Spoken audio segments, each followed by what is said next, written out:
It will take time to come to terms with everything that happened in the Dominion. But time is the one thing we always seem to lack.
See the pair that got pulled into time?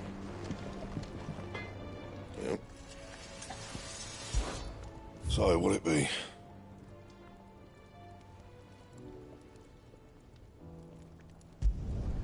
Not bad, if I do say so myself. Anything else?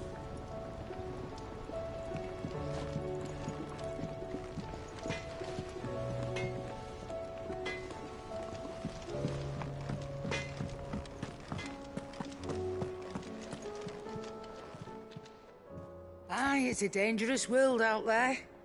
Best stock up while you can.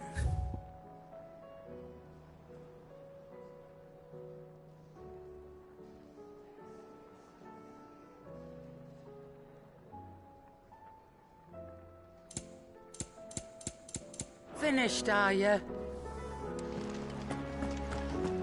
Seems the hideaway.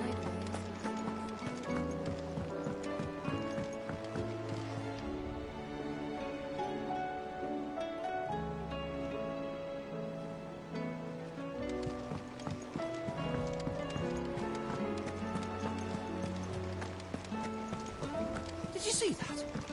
Tell me you saw it.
Back again?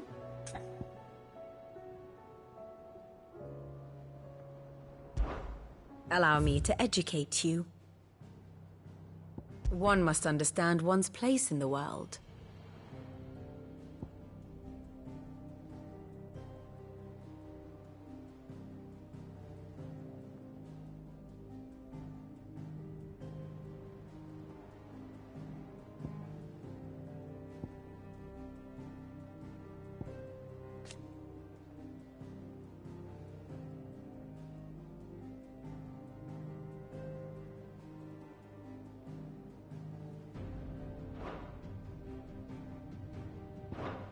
The state of the realm is ever-changing, Clive.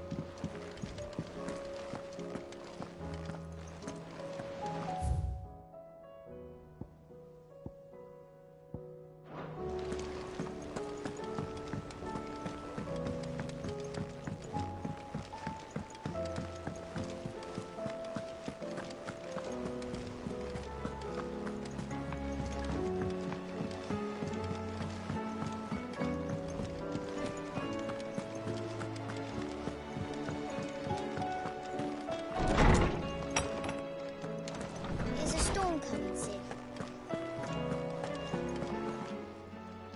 Good morrow to you, my friend. I have a few new notes that might interest you.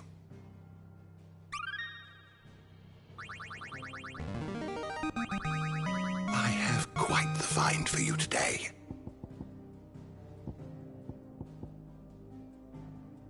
You wish to study the tomes?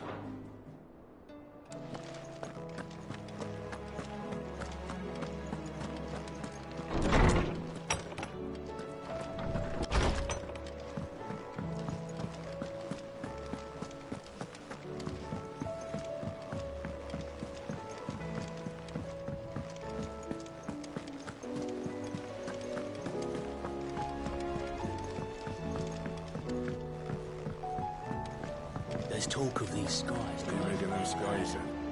Otto, how fares the realm? The realm?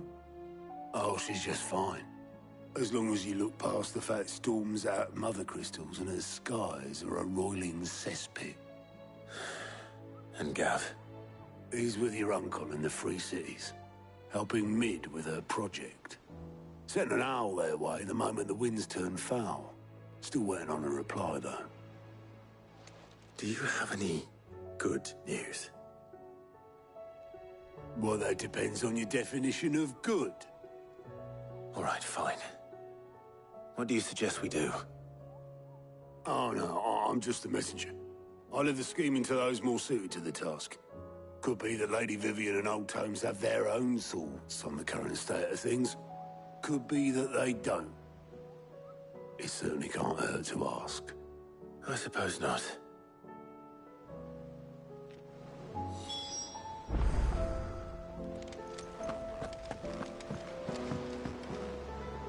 How is it that every one of your little excursions presages some inexplicable catastrophe?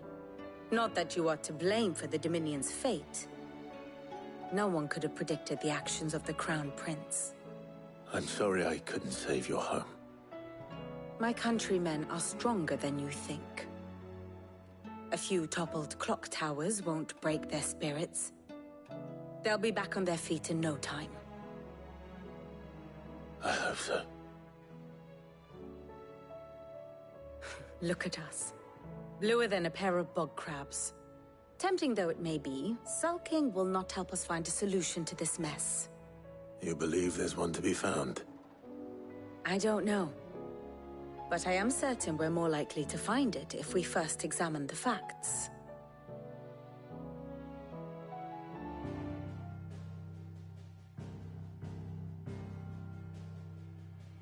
Beneath these darkened skies, fear and confusion reign over Valisthea.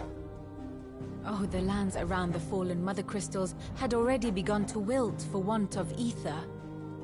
But not like this. Crystals that filled wells and fueled furnaces. Now nothing but pretty shards of rock.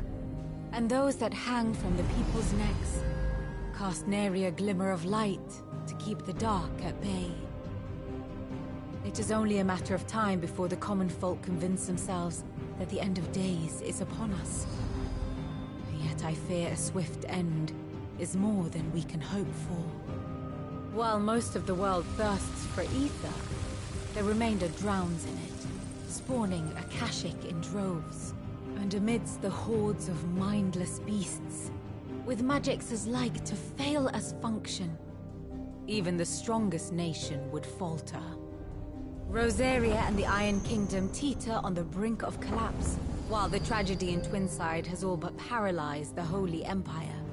Dalmekia fares little better. Rumor has it, the ministers fled the capital after the fall of Drake's Fang, leaving their beloved republic to crumble. Waloed, meanwhile, moves in earnest. The Einherjar has been sighted off-storm. The world, in short, is in chaos.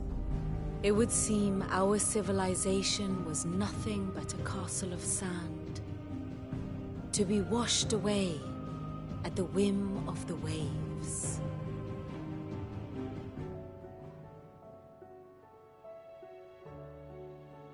A castle of sand. Not my best flourish, but it seemed fitting. The reports I've received are considerably more blunt in their appraisal. Without the protection of their nations, it will fall to the people to defend themselves against those who would take what is theirs. Which is only ever going to end one way. Defending a farmhouse against a band of chocobo thieves is one thing, but pitchforks and palisades will do little to stall an army's advance. Should the King of Waloed deign to invade, there would be none to stop him. None but us.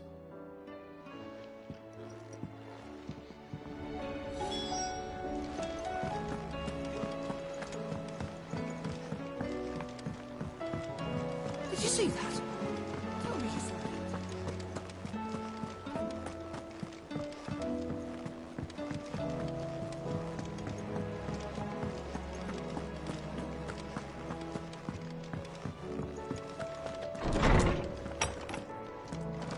it. Is a storm coming, Sid?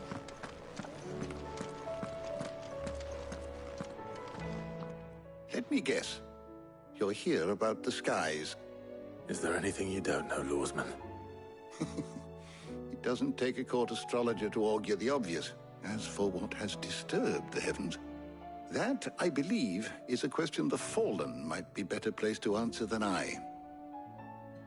And on the 6th day did the gods tear the sun from the firmament, visiting darkness upon their prideful sons and daughters. But I dare say you remember your childhood lessons on the sins of Zemeckis only too well. You think they're connected? That Ultima was one of the gods responsible? Well, he has certainly exhibited powers that we mortals would associate with the divine. There is nothing divine about him. But he wouldn't be the first god of whom that could be said, now would he? Yet for all the fairy tales that tell of the sins, there is almost nothing in the way of actual historical accounts. Had I the Journal of Moss the Chronicler, I may have been able to tell you more, but alas, I fear all remaining copies have been lost to time. You will forgive me, I hope? Certainly not. Because there is nothing to forgive. Even without this journal, you've provided us ample wisdom. And we will always be grateful for it. Perhaps Otto will be more inclined to share his thoughts when he hears what the others had to say.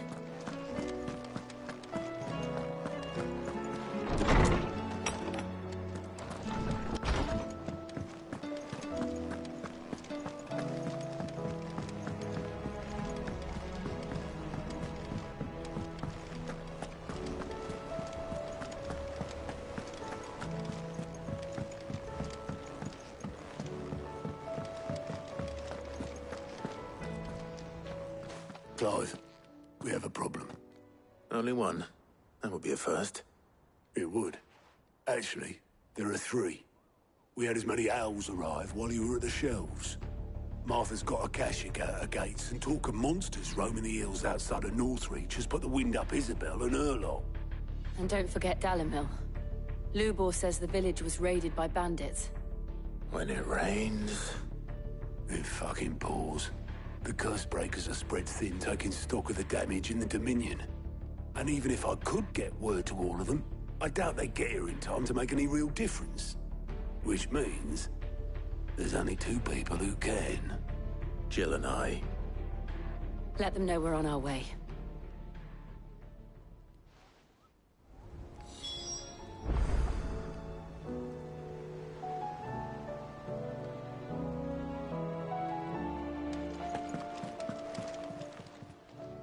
How are you doing? Here you go.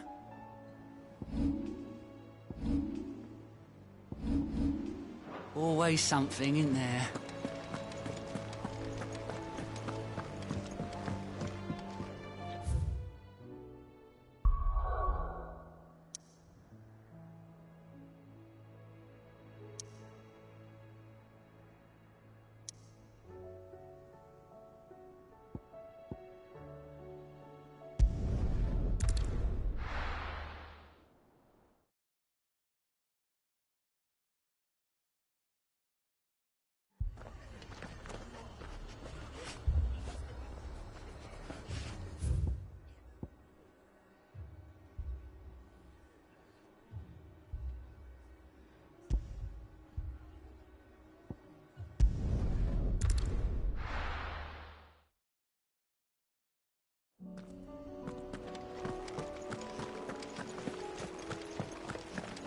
We're not alone.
Ready, go?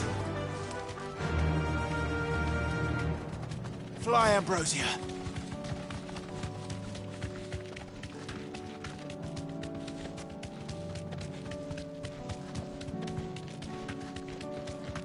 We're not alone.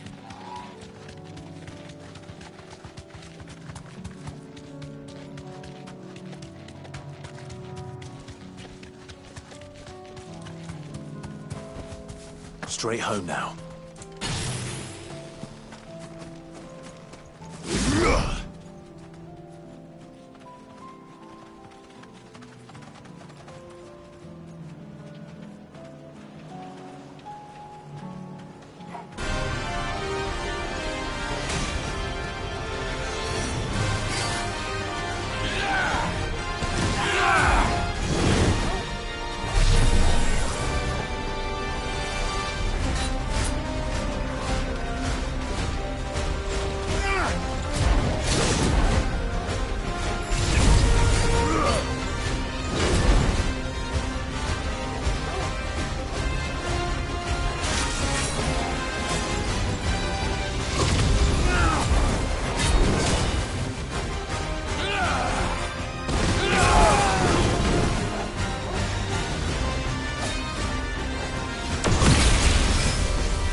Let's go.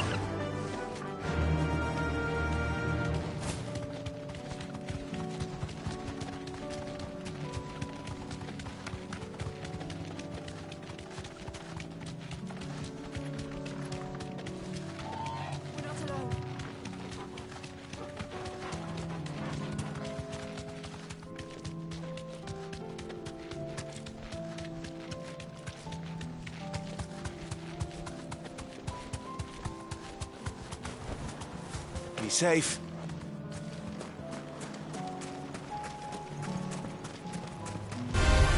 There's no turning back.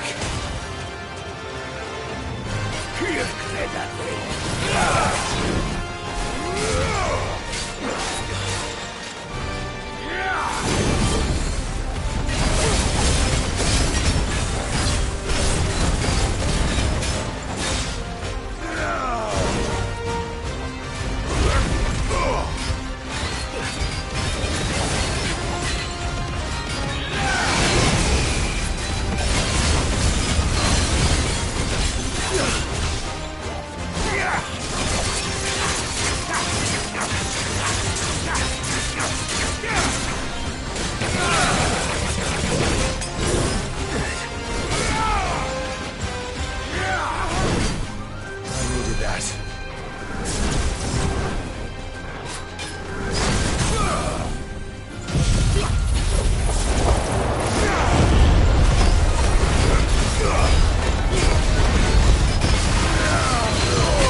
No more vengeance.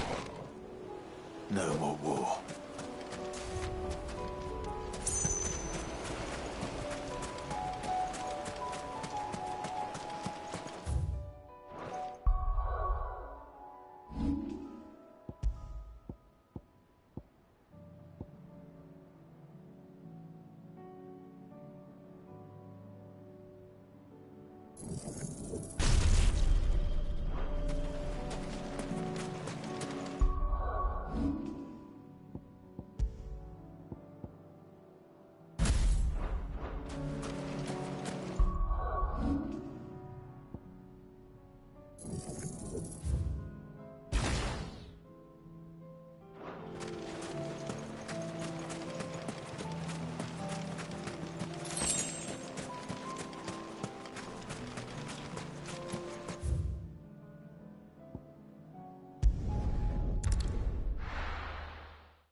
This man's gonna die if we don't get him to a healer.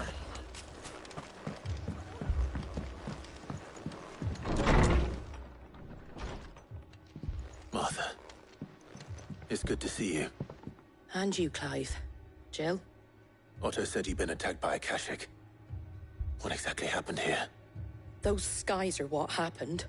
Not long after they fell dark, we had our first visit. There were hundreds of them. Tried to storm the hill. Only a handful made it up here, but that was more than enough. The rest are still down there now. And while we have a few willing fighters holding them back, they're sorely outnumbered. What do you think, Clive? That we join the fight? I thought you'd never offer. Now, where I need you is the Fallen Gate. That's where the fighting is fiercest. Let the men know you come to help. Something tells me they'll be pleased to see you. We're on our way.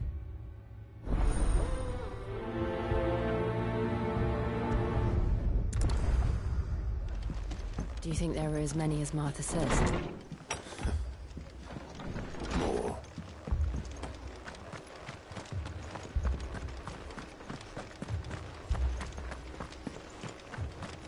You don't think they've abandoned us, do you?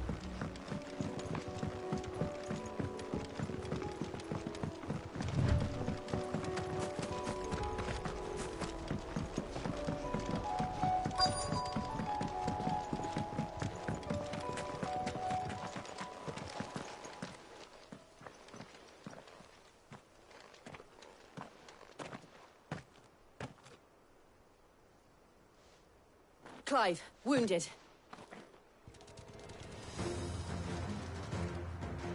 We deal with the Akashic first.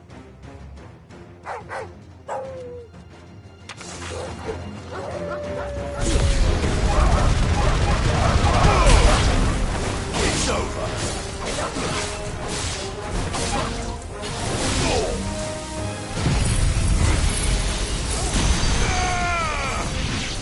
Enough.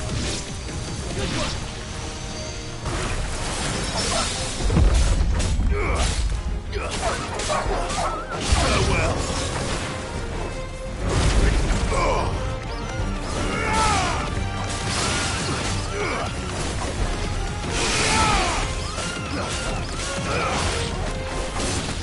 It's over.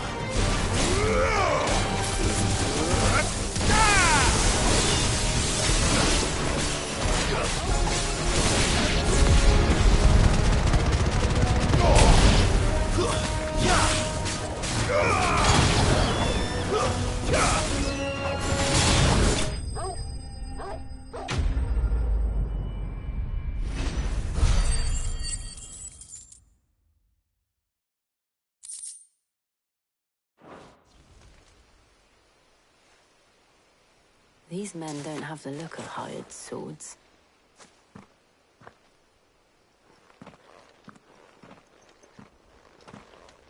If you've come to rob this place... You are mistaken, my Lord Rosfield. We're here by Madame Martha's leave. How do you know my name? Forgive me, my lord. There wasn't time for introductions. We're with the Guardians of the Flame. Wade's men? But how did you come to be here? Where is your commander? Sir Wade left earlier with a scouting party to find out where the Akashic were coming from. Did he? Take your wounded back to the inn. Martha will see you're looked after. We'll join you anon.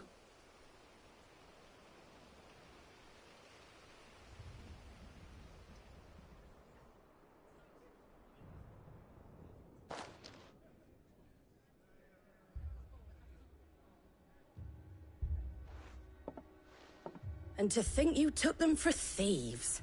A fine reward for holding off the horde, that is. When did Wade and his men arrive? Not long after Rosalith fell.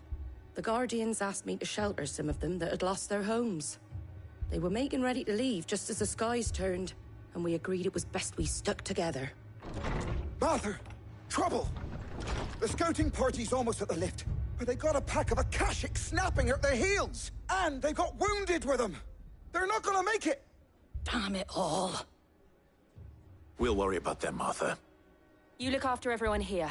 If any can still fight, send them to the lift. I will. You two be safe now.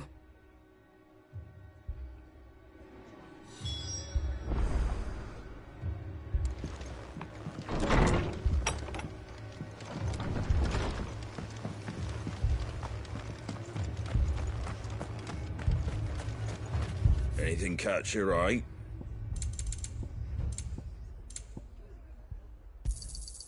Much obliged. There you go. Thanks very much.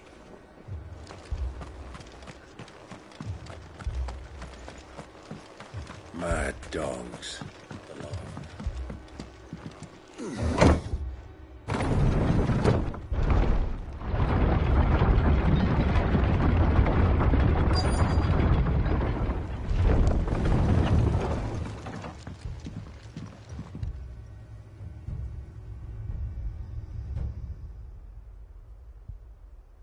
Squire, I need you to get those who can still walk up the lift to Martha's. But what about... I didn't ask, Oscar.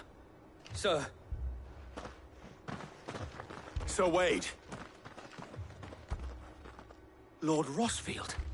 If you aren't a sight for sore eyes. Martha seemed to think you might need some help. And by the looks of it... We thought we could sneak by them. But we didn't know there would be so many. How could we have? Behind you!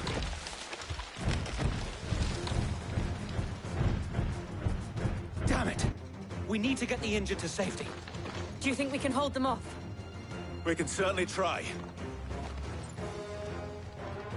Are you with us, Sir Wade? Always. Then let's do our duty.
Is anyone hurt?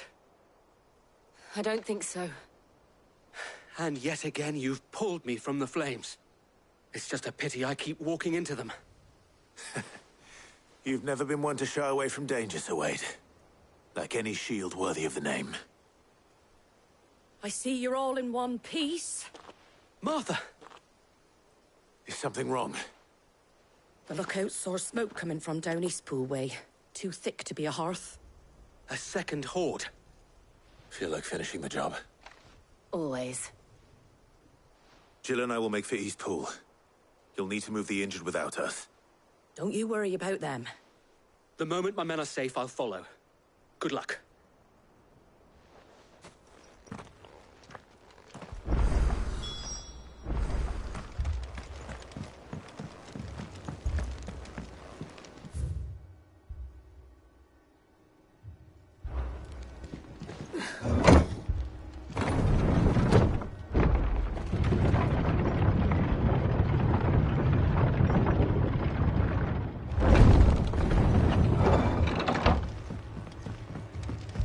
Mad dogs.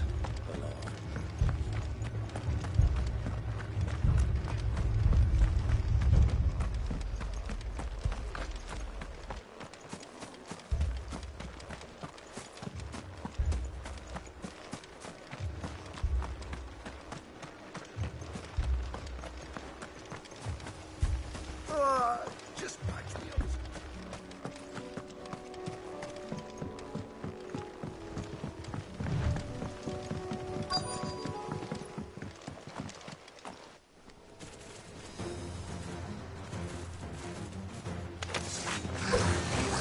They're headed for the rest. We have to slow them down. Martha and the others won't be ready. You're finished.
Something's coming.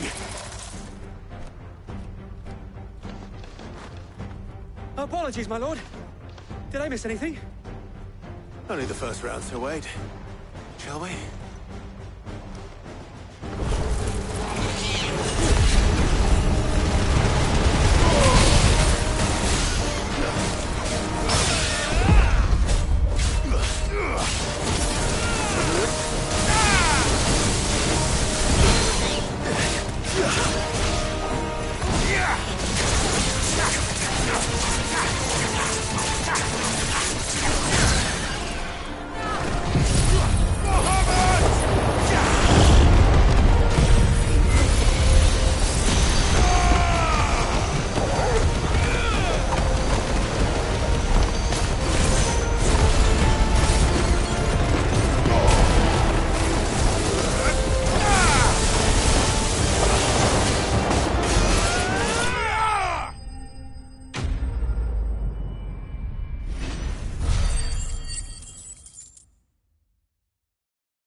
Do you see any more?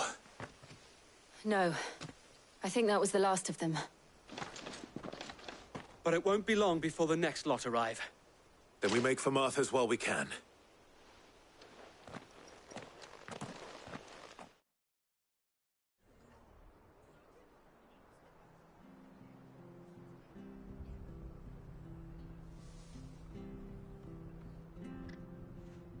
What did you find out there? The same as Sir Wade. Scores of Akashic. Well, wherever they came from, they're gone now. Our lookouts say the lowlands are clear. Hopefully we'll have enough time to lick our wounds. How many of your men were injured? A damn sight less than if you hadn't turned up. Thank you. It was a hard-fought victory.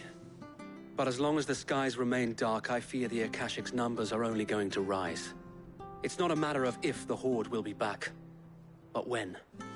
And whether that's sooner or later, we'll need to be ready. The inn here affords a good view of the land, and is easily defendable. I'd like to make this one of our outposts. What do you say, Martha? You'd have more men to guard the rest.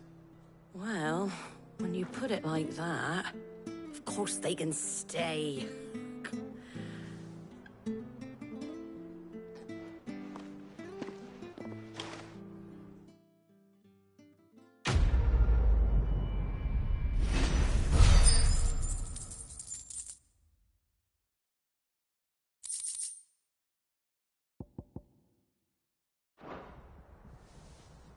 My lord, there's someone I'd like you to meet. Oscar, over here.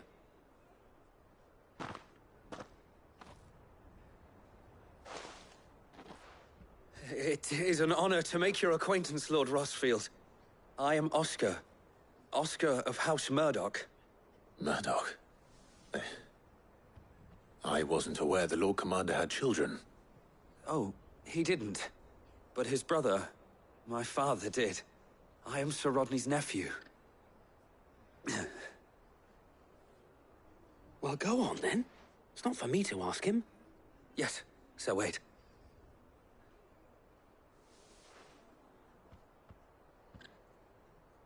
If it please you, my Lord Marquis, might you take me as your squire?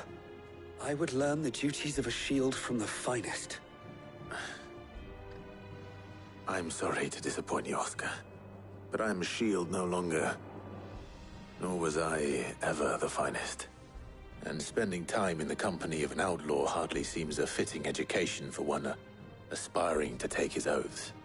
My Aunt Hannah once told me that a man is not defined by his title, but what he does in its name. You have accomplished much since taking on the mantle of Cid, winning no little honor in so doing. And I would sooner serve under an honorable outlaw than an unworthy shield. Not that Sir Wade and the other Guardians are... I mean to say that, they're... It's all right. We know what you mean. There is only so much the boy can learn from me, my lord. But a squire... Would that really be so bad? You were a squire once. And I'm certain Sir Rodney would approve.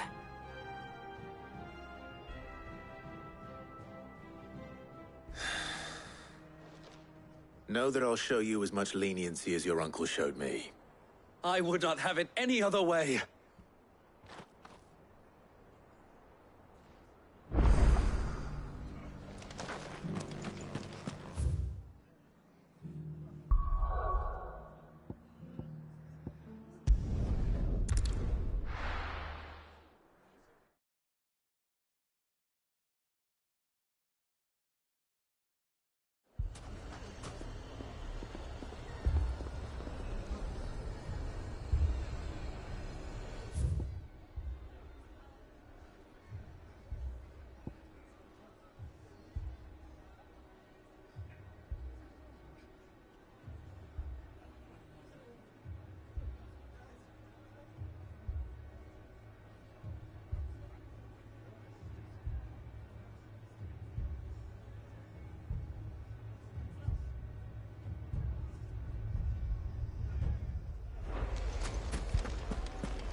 slow.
Let's go.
You deserve a rest.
This must have been a fishing village before everyone left.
Let's go. Faster!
Ready, go?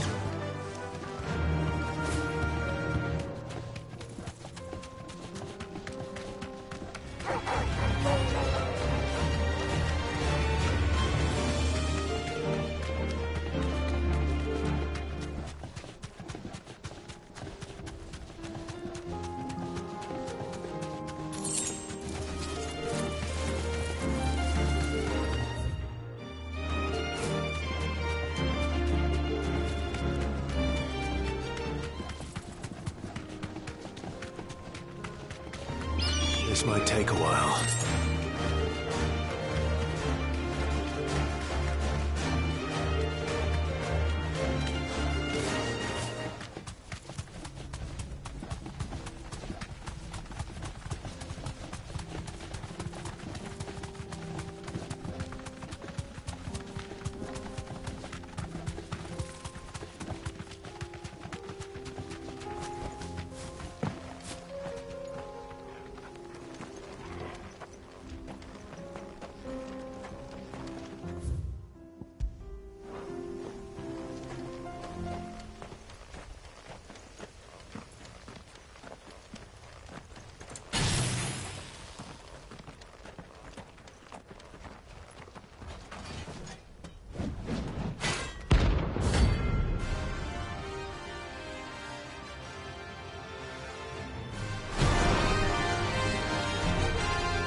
A god's forsaken soul, eh? Only those who have nothing. Show him take your pockets.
A deserter turned outlaw. We were more similar than he knew.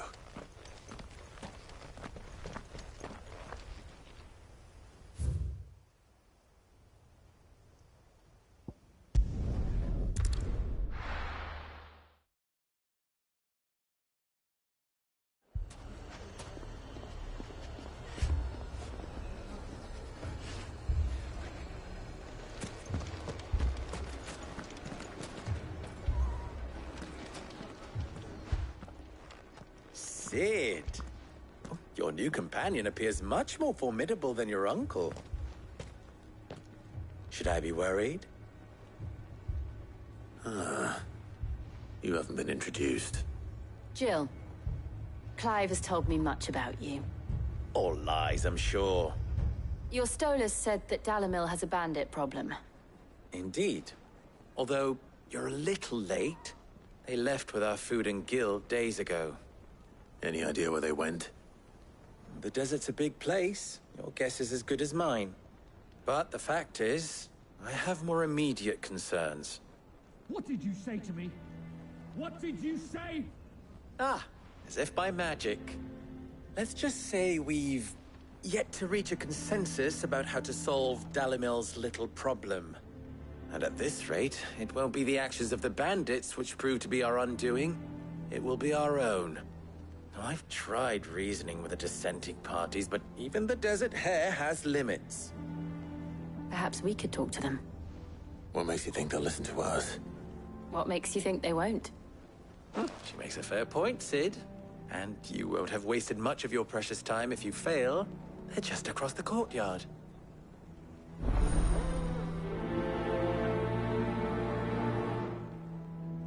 Suppose we just follow the shouting.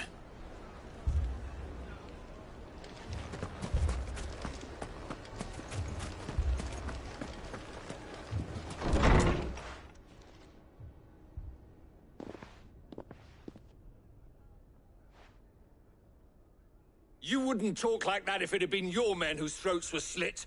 Blood for blood, it's the only way. We hire mercenaries and have them mount the bandits' heads on our walls as a lesson to the rest. And what happens when those mercenaries are slaughtered like your men? Are you going to hire more? We're better off using that coin to buy food and supplies. If we hire mercenaries, the only thing we're buying is the bandits' ire. And you cannot fill empty bellies with that. Do you hear me? But what happens when they come back? Maybe it'll be your throat that's slit. That's enough. Both of you. Any more of this and I'll throw you out myself. Come back when you're ready to talk like adults.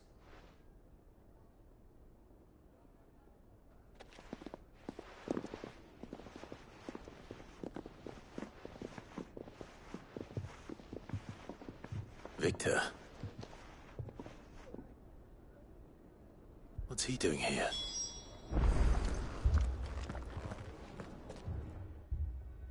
Sid.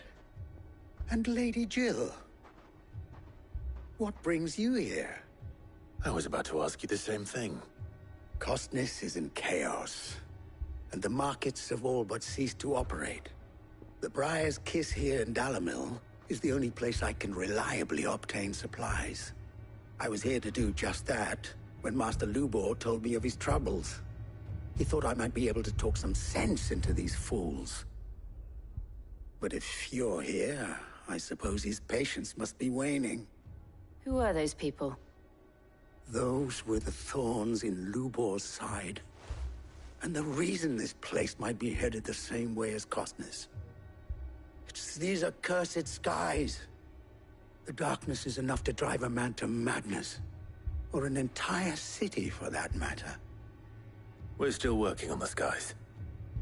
But in the meantime, perhaps we can find a solution to Dalamil's problems. I hope so.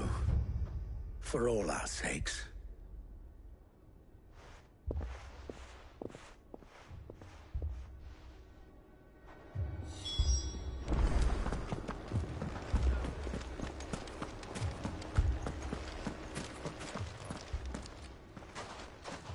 So, you see my predicament? What I saw was a room full of people who were angry and afraid. And with good reason by the sound of it. But if left to smolder, that anger and fear could set the entire town alight. My thoughts exactly. What to do? Both sides wish to protect their homes and livelihoods, if only they could agree on how. But as long as they are divided, we are vulnerable. And if there's one thing bandits like, it's an easy target. What would Sid the Outlaw suggest? Well, if it were my namesake, he'd let them choose for themselves, and be on hand to pick up the pieces when it all went wrong. That sounds like a recipe for disaster. A recipe for disaster is precisely what it is. But perhaps that realization would be enough to make them question the ingredients. While it's plain neither Conrad nor Natalie will countenance the other's proposal, it may still be possible to make them doubt their own. Before presenting them with a third option. And that would be? To pool our resources and save the city ourselves. Why fight each other? When all that fear and anger can be directed at the bandits. It appears we have a plan of action. Victor, pay Conrad a visit. See if you can't convince him of his folly. I'll speak with Natalie. As you wish. Your faces are not well known in this town. That may prove useful. Don't worry, Victor and I will do most of the talking. You need only play along. Play along? What he means to say is yes.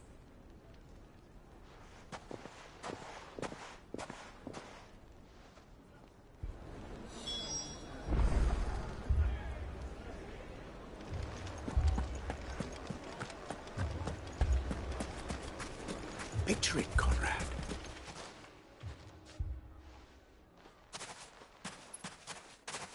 Ah, here she is. The Lady of the Spear herself. Conrad, may I introduce you to Jane, commander of the Red Wings, the oldest mercenary guild in the Free Cities. A pleasure, my lady. The pleasure is all mine. As I told you, I summoned the commander here from Canver to inquire about a contract. Victor says you told him no. That there aren't any men left to hire. Is that true? True as the crystals cracked. Nobles came and claimed every last one worth his salt. And not just from us Red Wings. You know of the 7 high houses. There must be 2 swords assigned each one.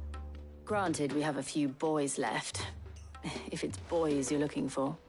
Well, Conrad, are you saying that Dalamel's finest cannot defend this town better than a gaggle of unblooded striplings? That a band of beardless youths could better avenge the deaths of your brave men than you yourselves? Absolutely not. We'll show those bastards who they're dealing with.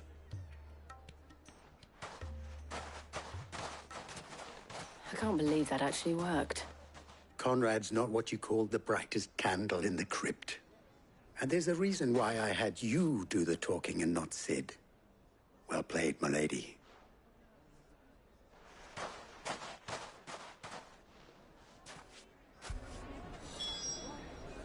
Then let us band together and show these brutes.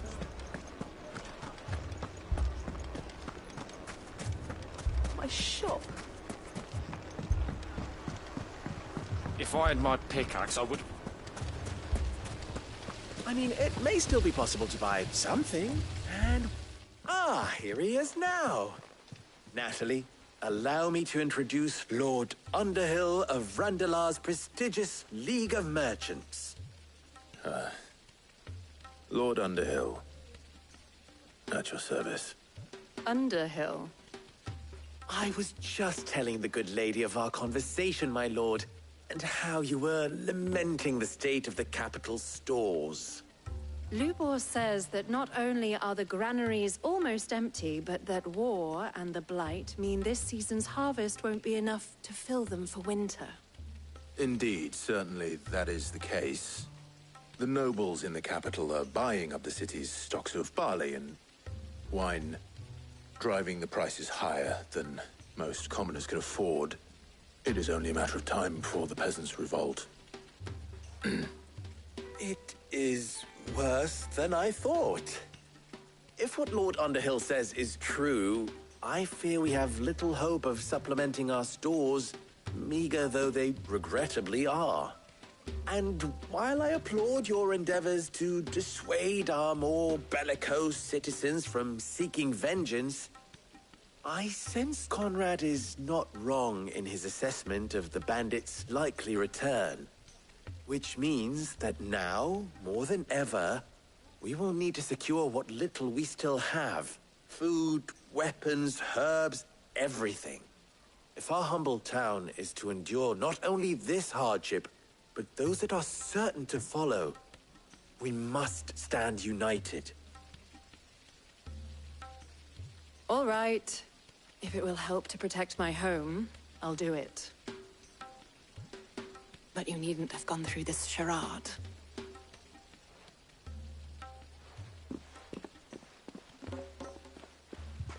Thank you, Clive. Your performance was nothing if not workmanlike. She saw right through it. I didn't say it was good, merely that it produced the desired effect. Now, my scouts should be returning shortly. Meet me back at the Briar's Kiss, and we shall see what we face.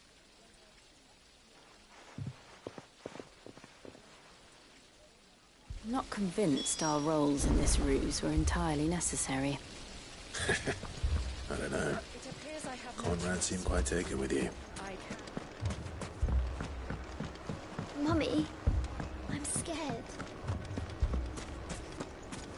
Oh, I'm ruined. Good news, Sid. Both Conrad and Natalie have somewhat gracefully accepted their new roles. With time, they may even learn to. Time no longer appears to be the luxury it was before lunch. I take it your scouts found the bandits. Technically, it would be the bandits who found my scouts. It appears they march for Dalimil as we speak. All of them. You're not serious. They don't just want food, they want the whole damn town.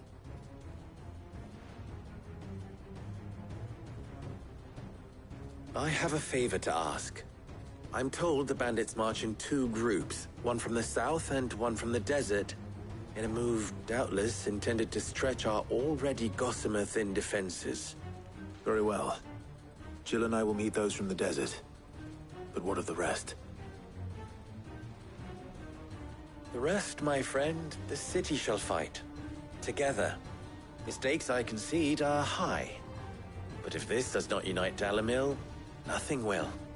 That is a lot of faith to put into those who had their hands around each other's throats but a moment ago. Then it will be for us to see that their hands are kept occupied. And I do mean us. I thought you might say that. We'll hold them off for as long as we can. And we will do the same.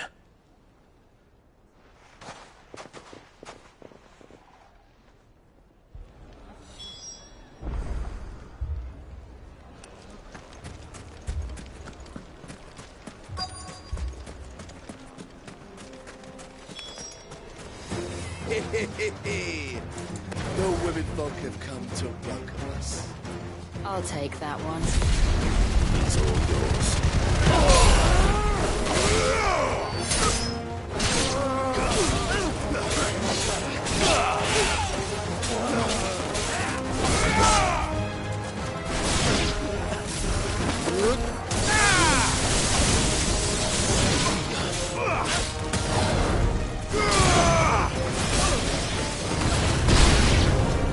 They mean to overwhelm us.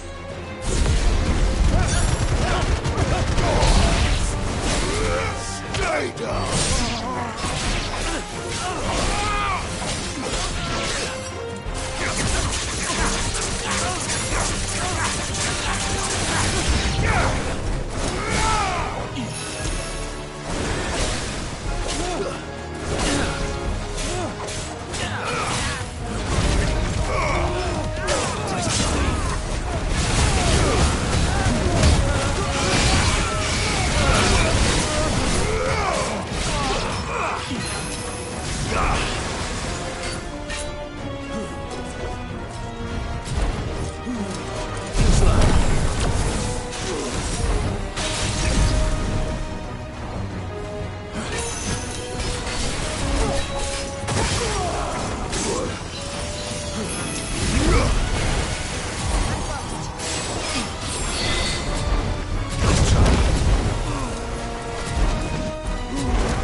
The townspeople. Could they have held out? I don't hear any fighting. What do you think? That we should hurry.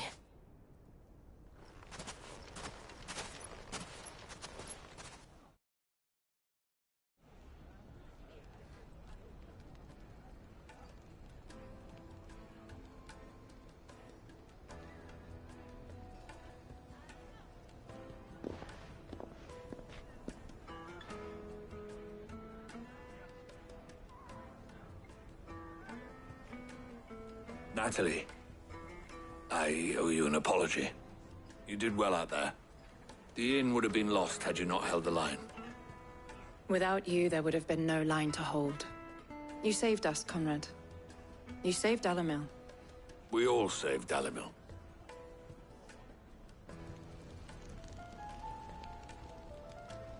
Conrad seems to have had a change of heart. I'd say they both have. I take it from your presence that our visitors from the desert won't be joining us either. Pity. The plan worked, Sid. Granted, it only took an army of bloodthirsty bandits at our gate. Calm now, Victor. Why quibble over the details? We are united, and that is all that matters. As for you, Sid, you fight considerably better than you act. I'll take that as a compliment.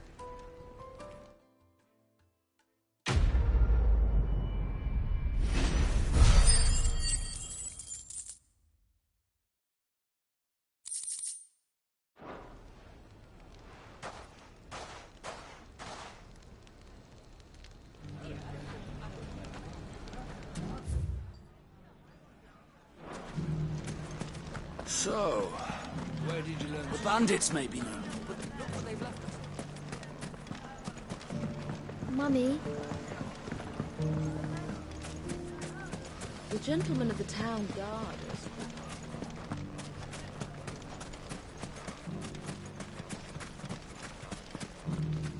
Anything I can interest you in? My thanks. Here you are.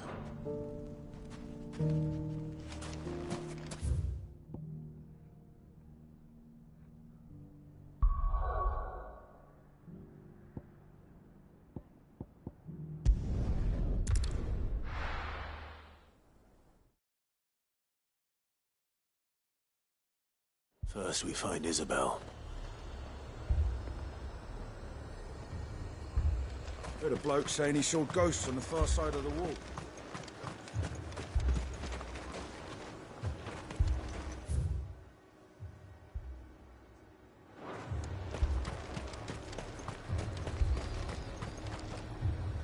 do you see anything you like?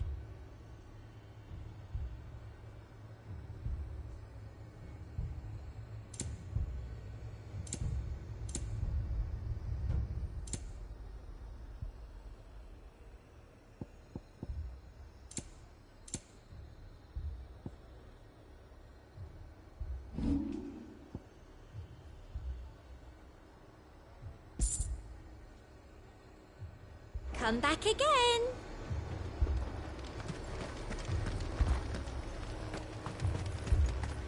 Where is everyone? Safe behind bolted doors if they're clever.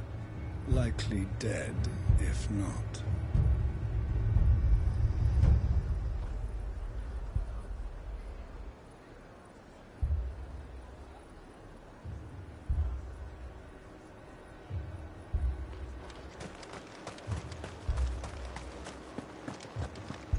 Times are hard.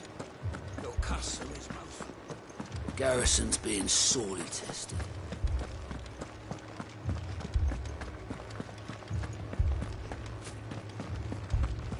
Four left for more wicked. I can't do it.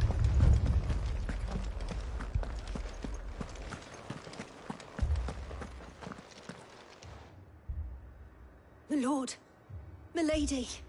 We received the dame's message. There have been sightings of strange creatures, I understand. With the blue eyes. Yes. Like a Kashik, but different. They've taken so many. I've lost count. Akashic, but different. Ultimus thralls. And what of your mistress? Is she here? Oh, no. She went to the garrison to ask what they were planning on doing about all this. Then we'll look for her there.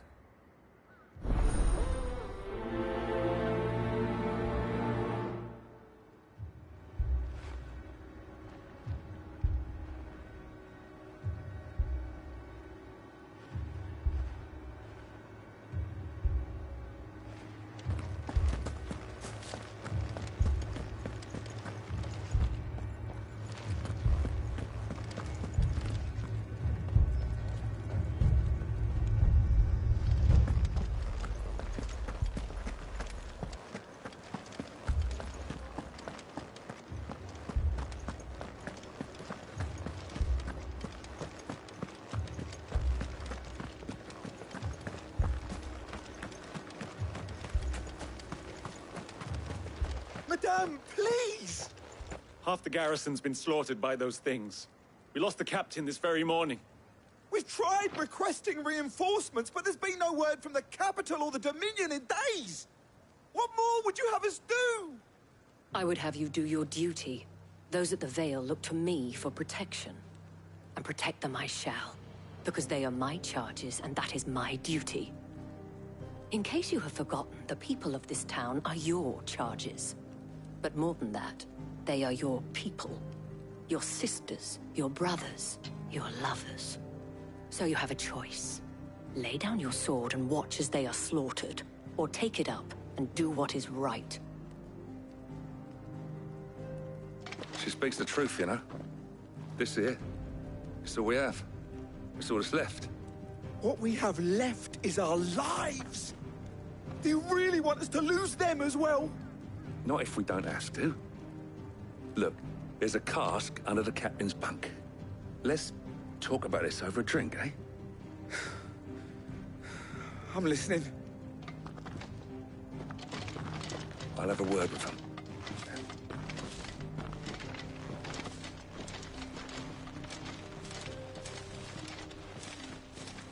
Ah, Clive. I didn't expect help to arrive so quickly. And sought to take matters into my own hands. It was a noble effort. But I thought you might still need some support. I'd like you to consider my needs. What we need to consider is where the creatures came from.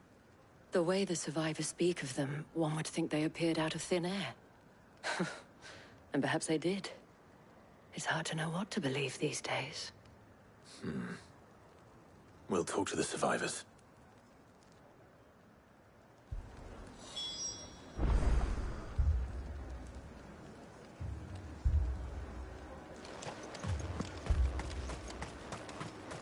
That thing? Did you see the creatures that attacked you? Creatures? Yeah, they came out of nowhere.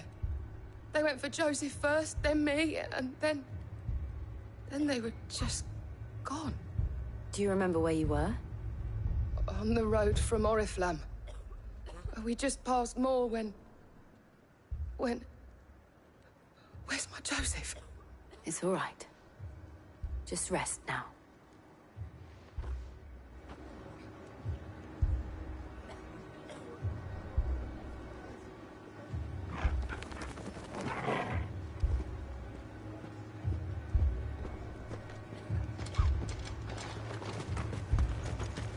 It's all right.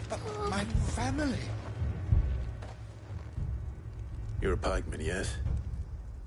What happened? I've got family in Moor. I heard the flood was spreading, so I went to see if they were all right. And a pack of them glowing things found me in the meadow.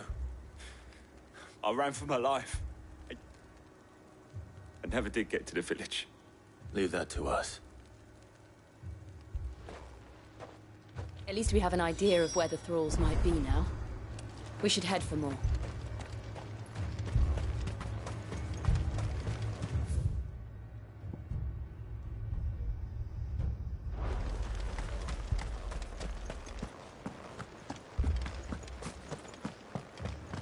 The 2 soldiers were carrying another.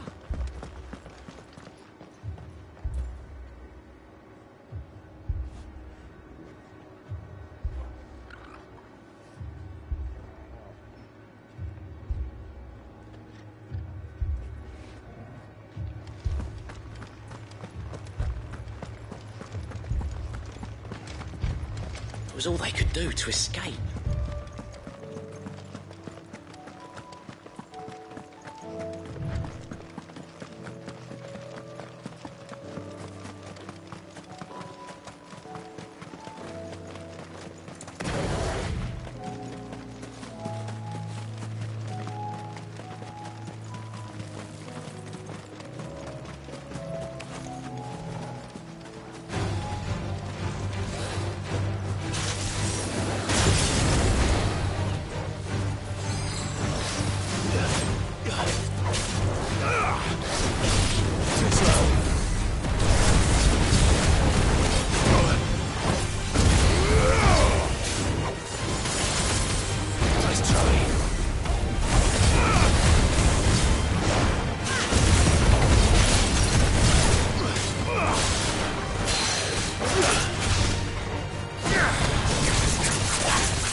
Clive, look.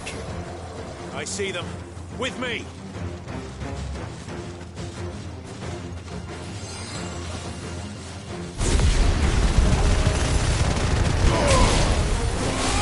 Stay down!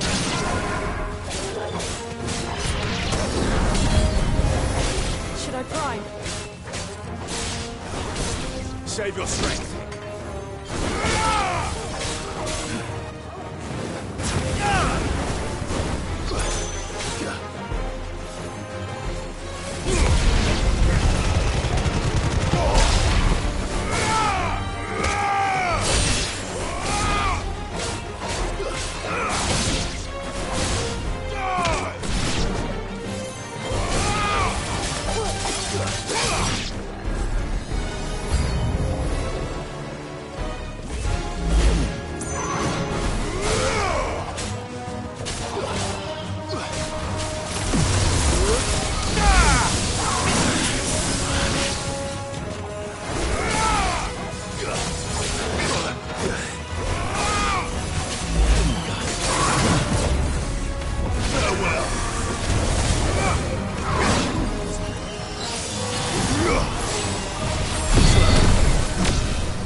Too slow.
Do you think there are more? There are always more. But I'd say we've done what we can for the time being. Then we should let Isabel know.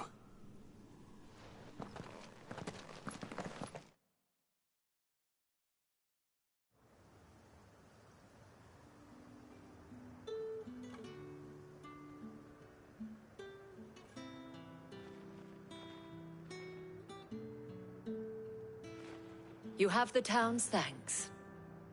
Don't thank us yet. There will be more. Many more. And you'll need to be ready for them. Oh, we shall. Isn't that right, Captain? Yes, milady. The garrison will be ready. Philippe here has convinced most of the men to remain at their posts. For now, at least. Hearing that the Dane would look kindly on any man who committed himself to the task certainly didn't hurt. It's not the most selfless of motives, I'll admit. But whatever it takes, eh? Now me, I never needed convincing.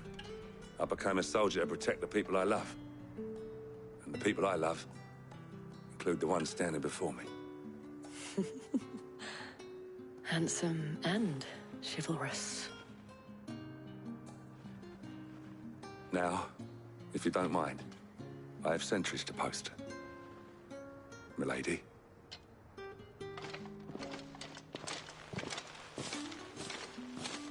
Lest you wonder, I'm not foolish enough to believe that this has solved all of my problems.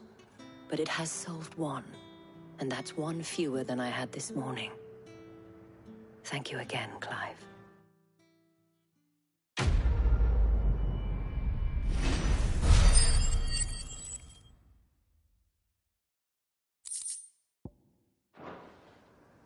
Our friends seem to have things under control. For now, at least. Let's go and put Otto's mind at rest.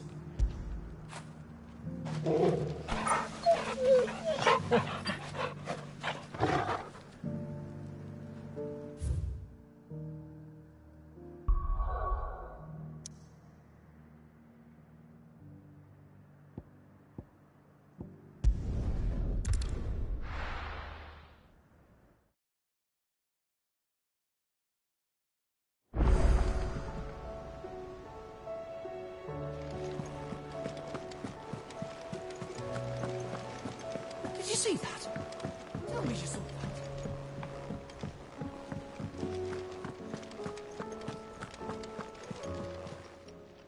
How may I help you today, Clive?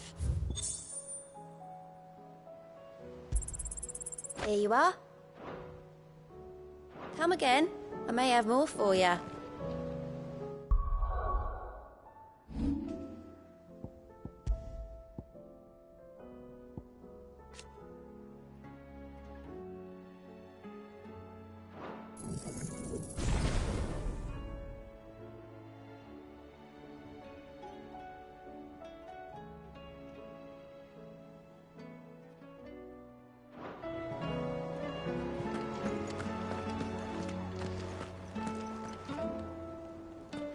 Was wondering when you turn up.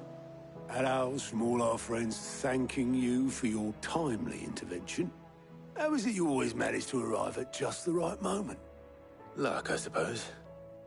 Any word on the rest of the realm? Let's see. Storm's still crying out for mother crystals.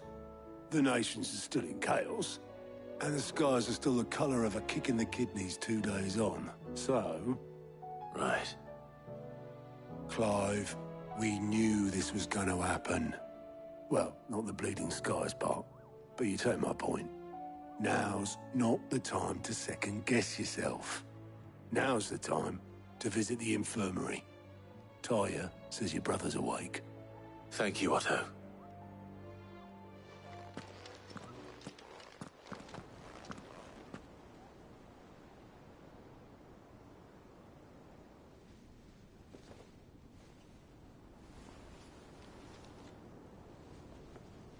So it was not Sylvester, but Olivier who served as Ultima's puppet.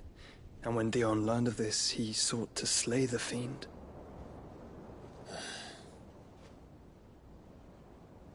Only for his father to take the spear that would have freed him. Enough to drive a man to madness. Small wonder he hasn't stirred. I would be afraid to wake. Had I but reached out to him sooner, warned him of the threat Ultima posed. But now, both an empire and her prince lie broken. Joshua, what do you know of Ultima?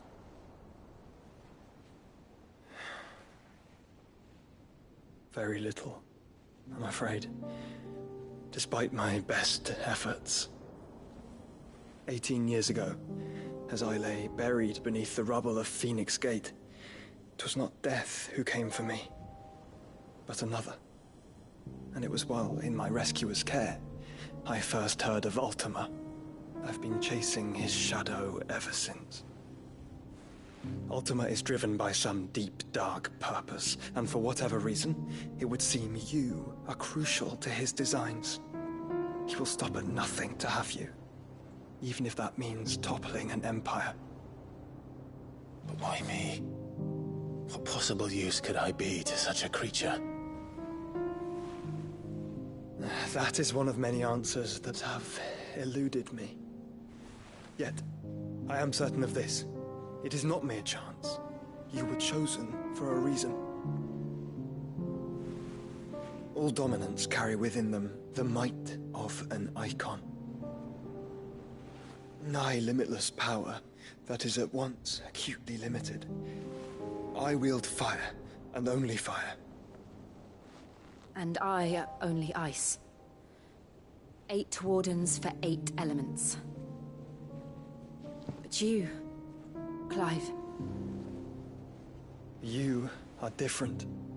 You're special. Your abilities begin with the flames of Ifrit. But they do not end there. The fact Ifrit can even exist goes against everything we thought we knew of dominance. Perhaps Ultima has been waiting for one such as you, whose potential is truly limitless. I've encountered that thing several times now. If it or he, as you say, needs me, why hasn't he claimed me as he did the boy? Were I to hazard a guess, I'd say the two of you are somehow incompatible. His mind not properly attuned to your body. His mind? Mind, awareness, spirit, call it what you wish. But I believe Ultima to be an embodiment of the concept. This is why I struggle and fail to contain him here inside me. I'm sorry. Inside you? With every setting sun, I feel my strength wane. And though the Phoenix's flames mend the prison I have made for Ultima, they do so at a cost. We must find a means to bring an end to him, before I meet my own. What were you thinking? It was that or let him take Clive. And I've always had a soft spot for my brother. But that doesn't mean you should sacrifice yourself to save me.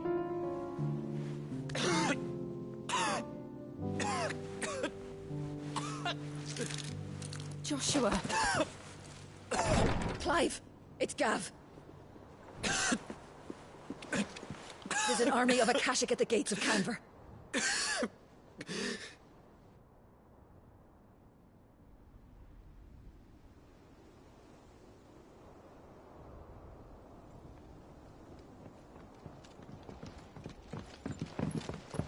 Well, what's the short of it? It's all Tyre told you. The capital of the Free Cities is under siege by an army of monstrosities. The city guard are doing their best to stem the tide, but numbers ain't on their side. What of Lord Byron and Mid? Were they able to escape? No, but they're all right for now. They're hiding with Gav at midship. We have to get them out of there. And we shall. Otto, prepare a Stolas. Tell Gav to stay exactly where he is. Understood. Vivian, what's the swiftest route to the Free Cities? That sounds like a question for the map. Look here. This road, through Tabor, should provide the least trouble. Good. What a coincidence. Tabor is exactly where I'm bound. Joshua, Bed is where you should be bound. You don't think I told him the exact same thing? Were Tyre not such a talented healer, I would surely have been inclined to agree. But, thanks to her ministrations, I feel I may safely rejoin my attendant, who was to wait for me in Tabor if we became separated. All right, we travel together. Clive.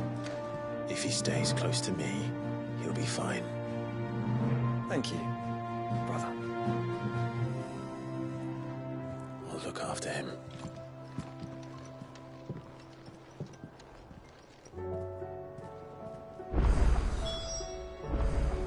My attendant was with me in the Dominion before I primed.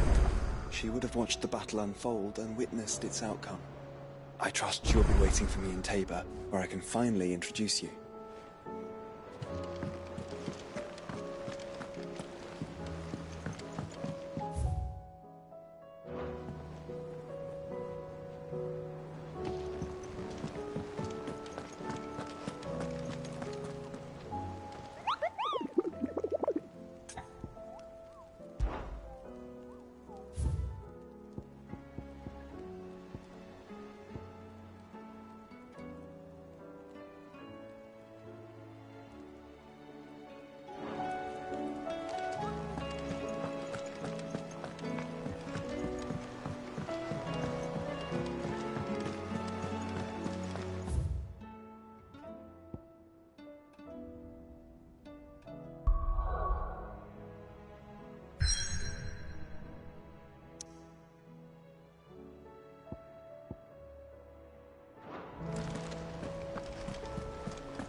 Coming, Sid. Will there be... Sid, perhaps you can help me solve a mystery. I can certainly try. Who's gone missing this time? It's not who, but what. Mid's scales, the ones she made for her workshop. I borrowed them to teach the little ones about weight, and shortly after the lesson, well, they vanished. My first thought was that they'd taken them off somewhere to play, but when I asked, they swore they had nothing to do with their having disappeared. Which almost certainly means they had everything to do with it.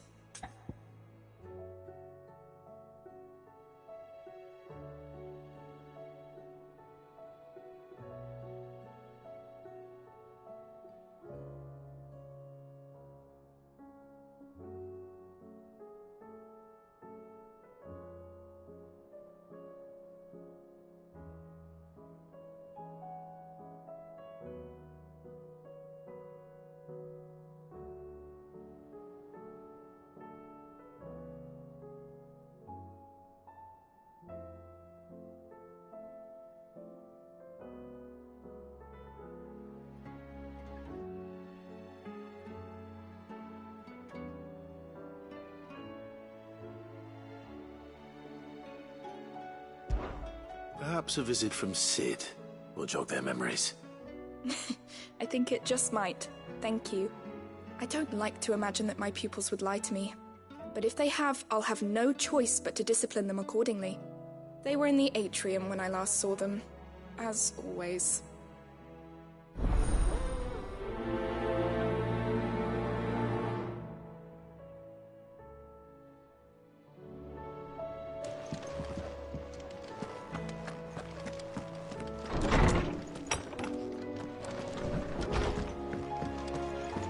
Seems the hideaway's lost its appetite. Blasted book. Here, you put me in this situation, Clive. You can bloody well get me out of it. I need a hand with a recipe.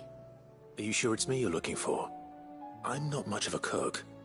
I'm all the cook will be needing, thank you very much. What I want from you is a little of your time, all right? Oh, and perhaps your sword. You remember Ivan's stew, right? Well, despite the look of the thing, and that awful stench, people wolf it down. So I thought I'd try making one of these supposed masterpieces myself. Had a peek at the book and gave it a go, but, well... It wasn't as straightforward as you'd hoped. Ivan had the same problem. Yeah, but this is my blimmin' kitchen, and I will not be outdone. So if you don't want to be seen as playing favourites, I suggest you lend me a hand. I've never been one to play favourites, Molly. And I would be only too happy to lend you a hand. So, what's on the menu this time? A fried mortress of skyworm. That's one heck of a name, innit? Recipe seemed easy enough to an old hand like myself. Thought I'd followed it to a T. Only, turns out skyworm livers and drake's mint are not what I thought they were. At least I hope they're not, given the rancid mess they made. Ivan said the recipes in the culinary pilgrimage date back centuries. Who's to say the ingredients even exist anymore? Wow. That's a question for a scholar, wouldn't you say? Perhaps you know of one? Kindly old fella who haunts the shelves, maybe? Fine. I'll go and speak to Harpocrates. Perhaps he'll know something. And if he does, I'll see if I can find your ingredients for you. You do that. Lest we forget, you've got a reputation to uphold.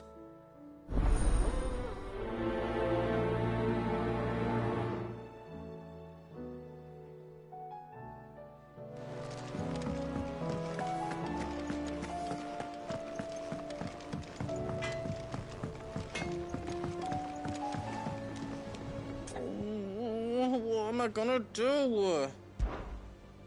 Is everything all right, Goots? You seem more discomposed than usual.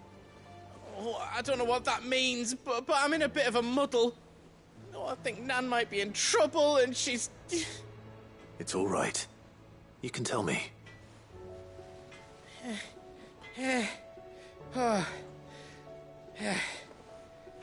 There was a trader came by. One of our usuals, like... Said he'd heard some rotten rumours about her down Dalimil Way.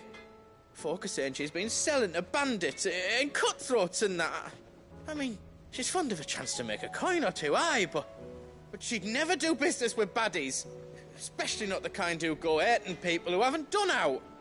I wanted to ask her about it myself, but I'm scared she'll give us a tongue lashing.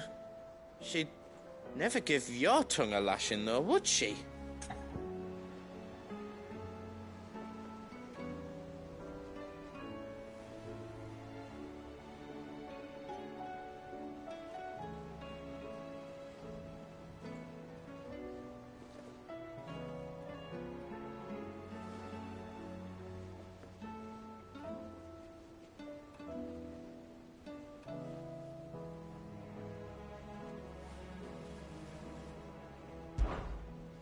Don't worry. I'll speak to her. Oh, thanks, Clive. You'll let me know what she says, won't you? Of course. I'm sure it's all just a misunderstanding.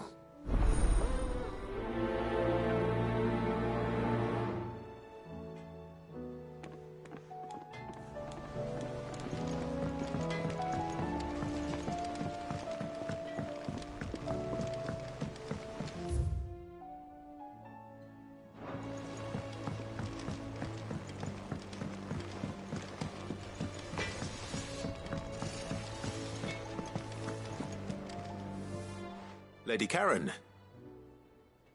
How's business? Not nearly as foul as the weather. You're doing good trade, then? Both in and out of the hideaway? Can't complain. Wait. What exactly are you getting at? Not once in 5 long years do you pay my affairs half a care, but here you are today, raking me over the coals like a bloody popoto? Just asking. Out of interest. All right. I'm here because I was told that certain rumors have been circulating about you selling weapons to brigands. Oh, are ya? And who was it who knows me so well as to tell tales of my evil exploits?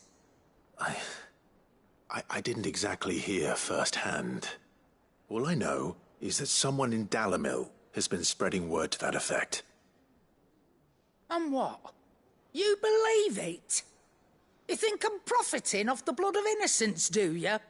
Look, I've done things I'm not proud of. Might be there were a time when I turned a blind eye to the wretchedness of the world so I could line my pocket. But that woman is no more. And you'd know that if you'd ever paid the slightest bit of notice.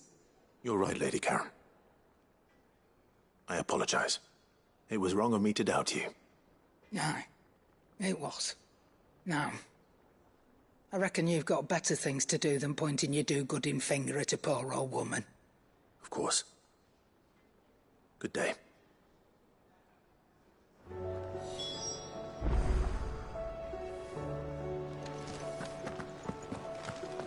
Seems the hideaway is lost.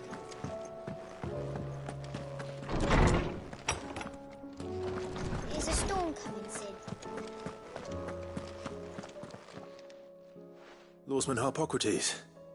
I've come to pick your brain if you don't mind. It's about the book you lent Ivan. Ah, Valisthea, A Culinary Pilgrimage, a classic. One of my favorites, in fact. The young man did a wonderful job with the Chance's stew. I do hope we shall be able to sample more such marvels in due course. That's actually why I'm here. I don't suppose you know where I might find skyworm livers and drake's mint. Ah, so the fabled Sandbrequois delicacy is next on the menu. Delightful. The descriptions of fried mortress never fail to make my mouth water.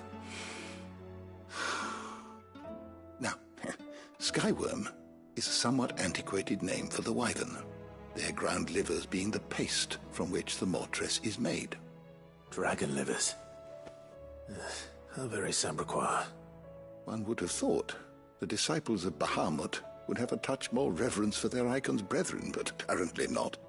I believe the specific dragon the recipe demands is the blueback wyvern, said to be the very color of the sea beside which it resides.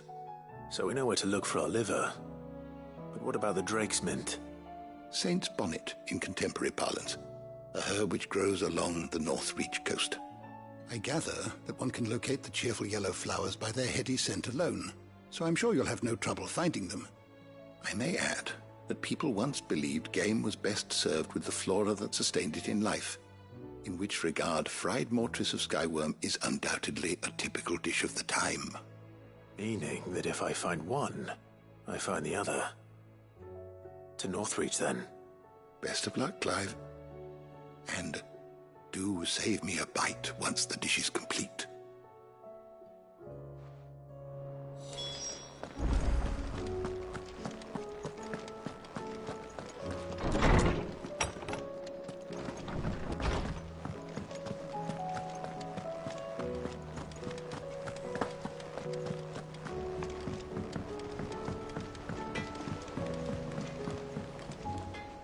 I spoke with Lady Karen.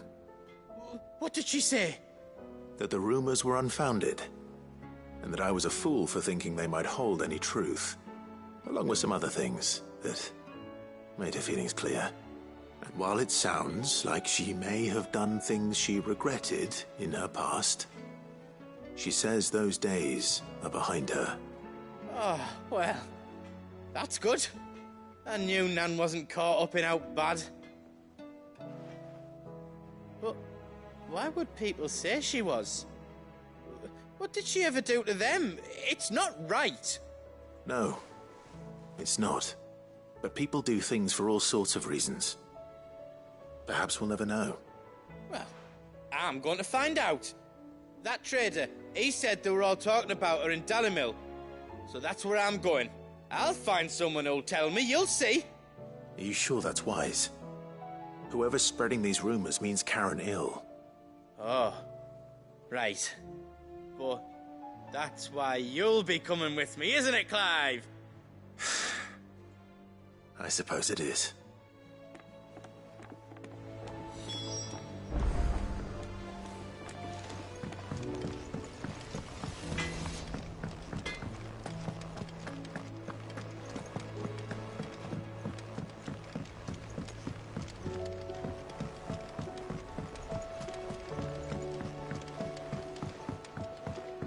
Did you see that?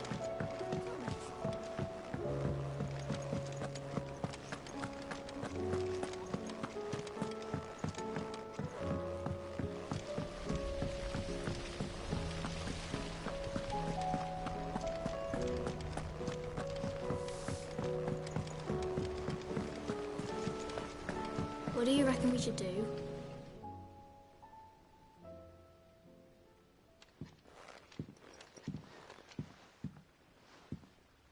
Sid! Hard at your studies, I see.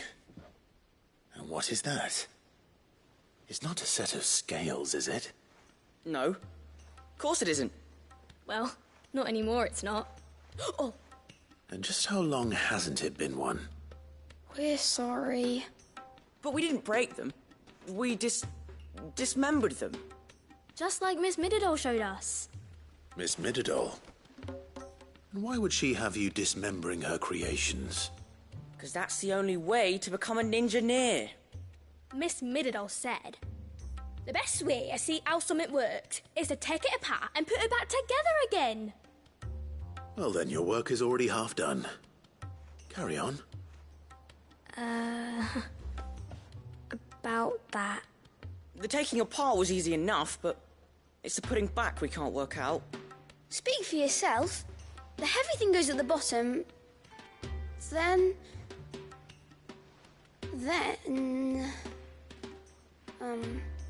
You three need to learn to take responsibility for your actions. So let's have a look at these parts with fresh eyes, shall we?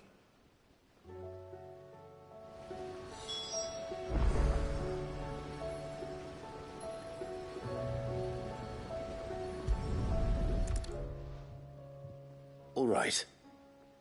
Everything here was once part of Miss Mididol's scales. Every piece has its own role to play, and each is just as important as the others. If even one of them is missing, the scales won't work. So let's think about what those roles might be. You already know one of the pieces. The body. Its role is to support everything else. But what of the others?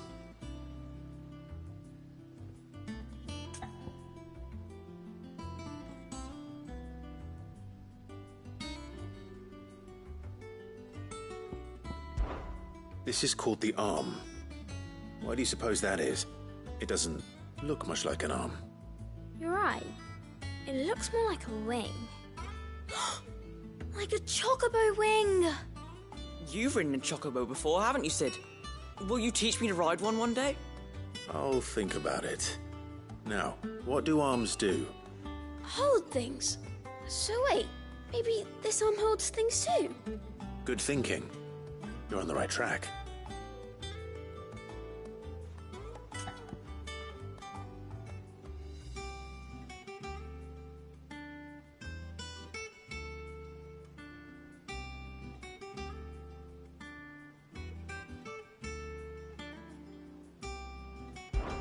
These round parts are called the pans. You all know what a pan is, don't you? I do. Molly uses them in the kitchens to fry bangers. But these aren't for frying bangers, you idiot. They're for weighing stuff. But what if I wanted to weigh Goots? I don't think he'd fit on that little thing. Probably not. What are the chains for? Holding the pans up? Well spotted. Which means something must hold the chains up in turn.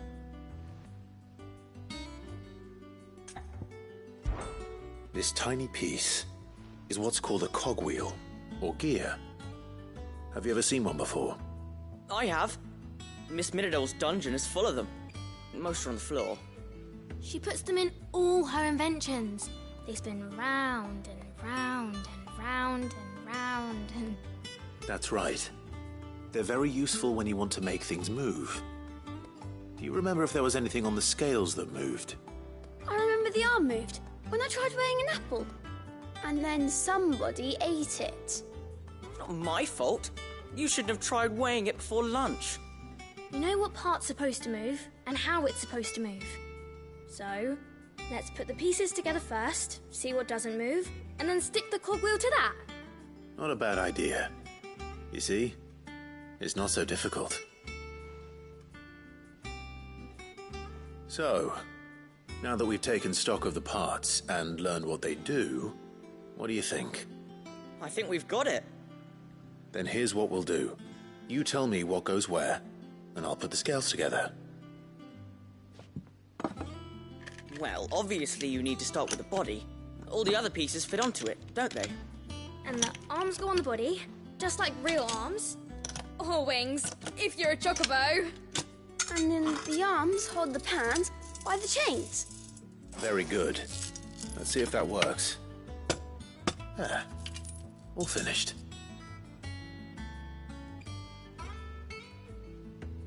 Yes! We did it! Well, with Sid's help. Oh, I just put the pieces together. It was you three engineers who showed me how. That's right. We're Miss Miradol's hares. Her hares? Yeah, hares for the future. She's showing us her secrets now, so we can help out the hideaway when we're older. What do you think, Sid? Are we almost ready? With a little more help from Miss Miradol and Miss Shirley, I'd say it won't be long at all. You hear that? It won't be long. Until then, though, do try to be honest with Miss Shirley.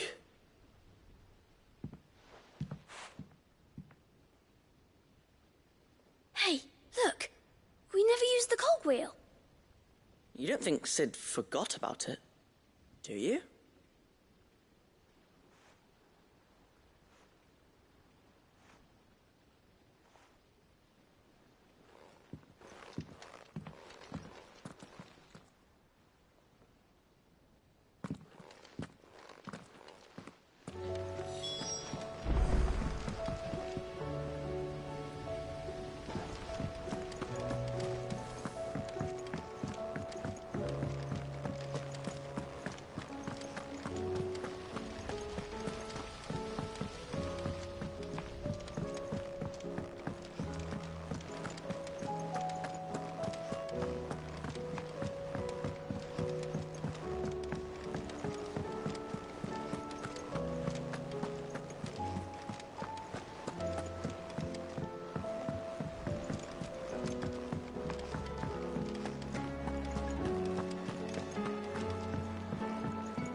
There's a storm coming, Sid.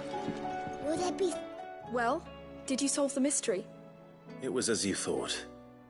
The children had the scales, or the parts of them at least. They dismantled them to see how they worked. Oh, no, Mid will have my head. Thankfully she won't. This might even have been her idea. Although I was the one who ended up teaching the lesson. I'm so sorry, Sid. I know how busy you are. I shall see that the children are properly punished. Please, there's no need. Mid seems to have taken the three of them under her wing. She's even calling them her heirs.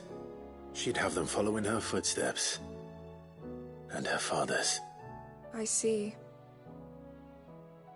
Sid, do you know why Mid has been spending so much time at the hideaway of late? She told me it was because her studies have been interrupted by events in Canva. Is that not true? No, it isn't. The university offered her a commission. In exchange for full tuition, room and board, They asked her to oversee the design of several new war engines. To anyone else it would be an opportunity, but to Mid, who lost both her parents to war, it was a bitter pill. One she was none too keen to swallow. But that should come as no surprise. She's only ever cared about bringing people hope. The very last thing war can be said to do. Which explains her heirs. She's working to give them a better life. And so should I. What's the odd engineering lesson? Ah, you've given them far more than that. And I'm sure they're very grateful.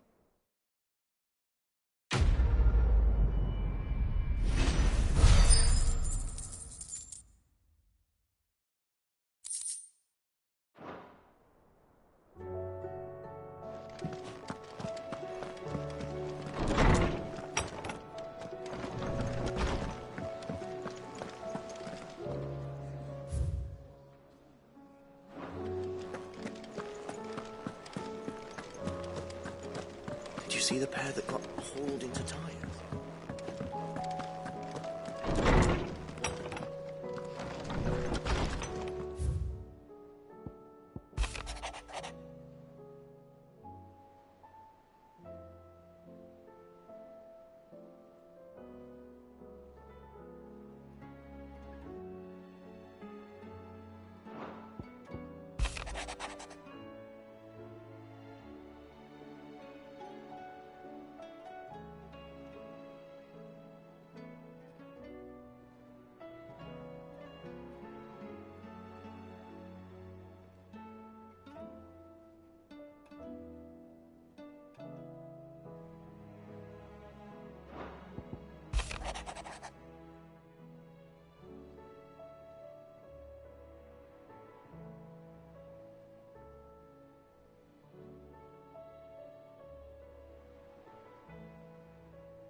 Rutherford.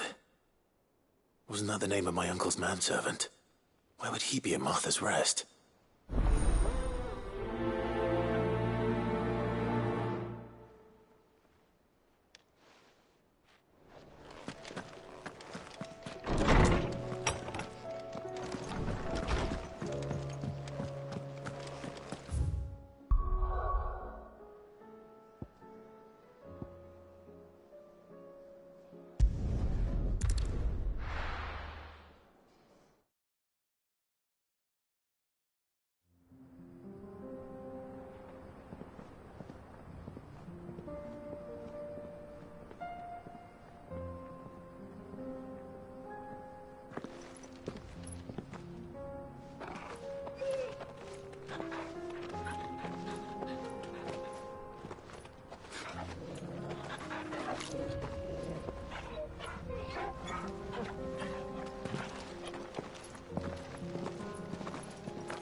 It's like a dream. The four of us out walking like we used to. Enjoying this, are you? Gav and the others could be in danger as we speak. You're right. I'm sorry. Yote is a fine scout. If Canva was attacked, she will already have begun gathering information. Tabor isn't far. We should pick up the pace.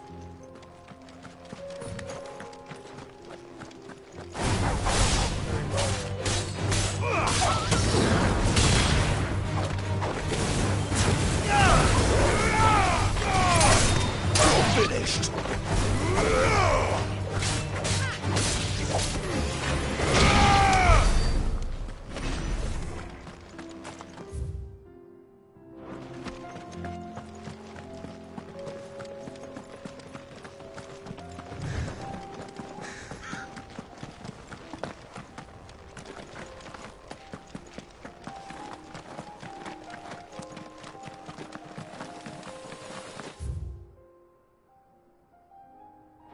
We can use the ruins to cross the ravine. Assuming they would allow it. The Echoes have a will of their own.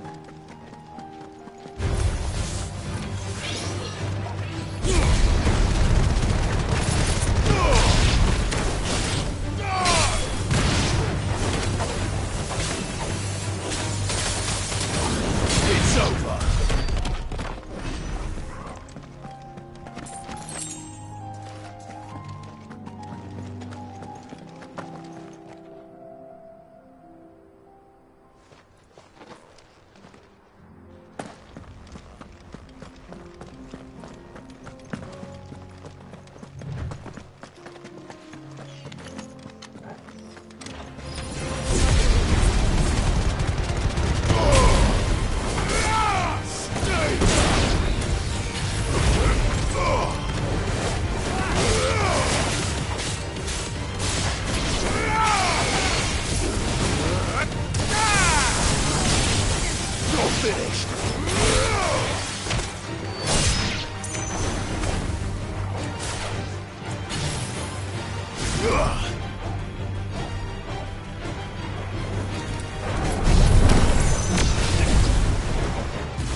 Tell us about Yote, Joshua. She's strong-willed, loyal, and deadly with a blade. Much like Clive, but with better manners.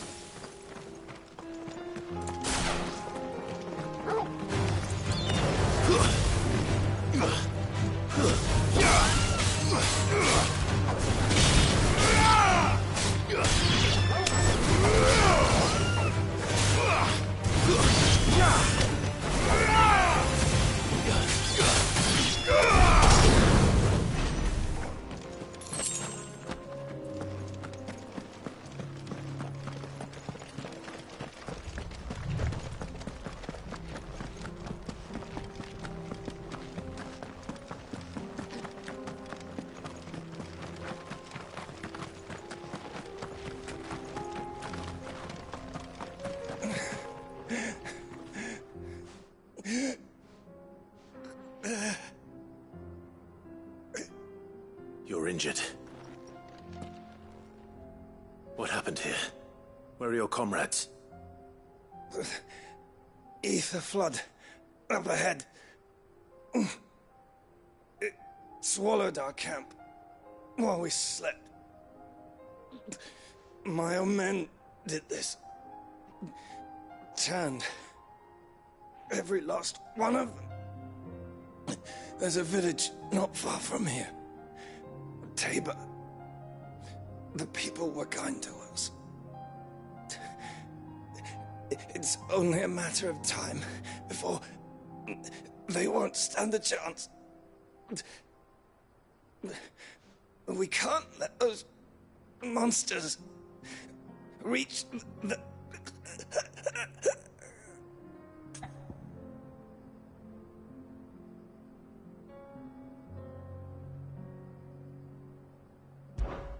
I'll go. You catch your breath. Thank you. Our encampment is up ahead. Just off the track. They must not reach Tabor. Forgive me, Lord Kupka. Rest well, soldier.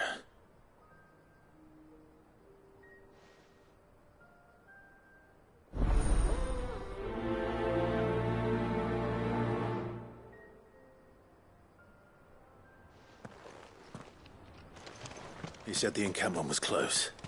Let's hope the Akashic are still there.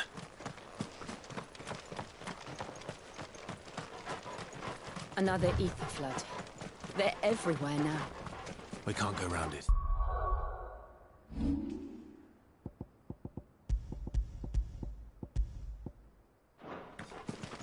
Then we'll just have to be careful.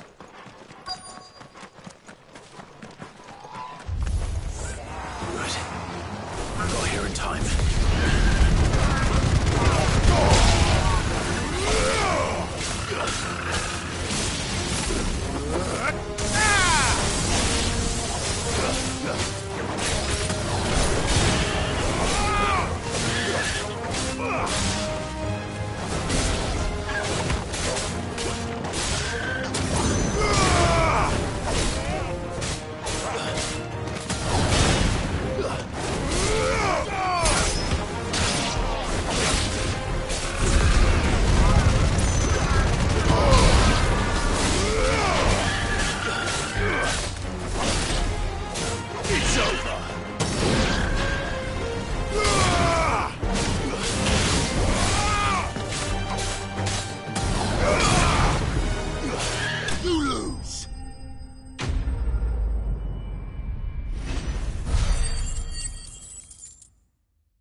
Someone there!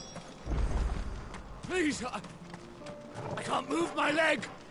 That doesn't sound like an Akashic.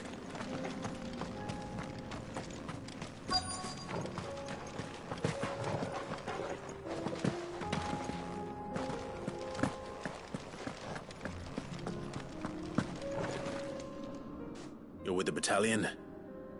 I am. I heard the fighting. Are the others? Taken care of. One of your brothers in arms told me what happened and asked for help. Another survivor? Where is he? Tell me. His wounds were too deep.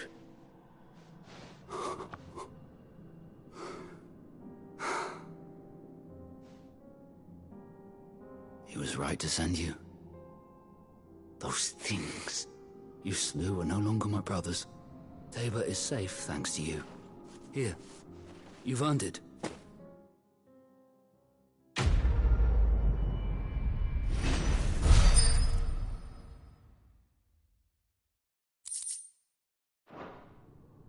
You seem familiar.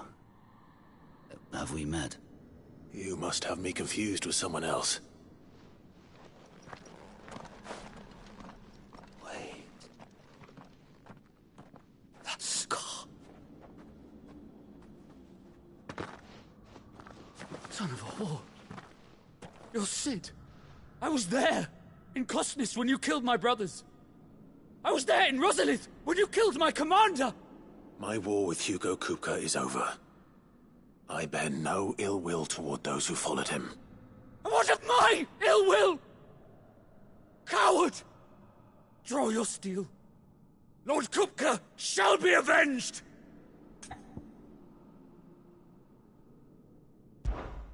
When your wounds have healed and your head has cooled, come and find me if you must. Though I hazard your life would be better spent in service of those who need it. Or have you forgotten your oath to the Republic? My oath? What would you know of oaths? I know how hard they are to keep. Which is why I'm giving you the chance to keep yours. No. I won't be deceived.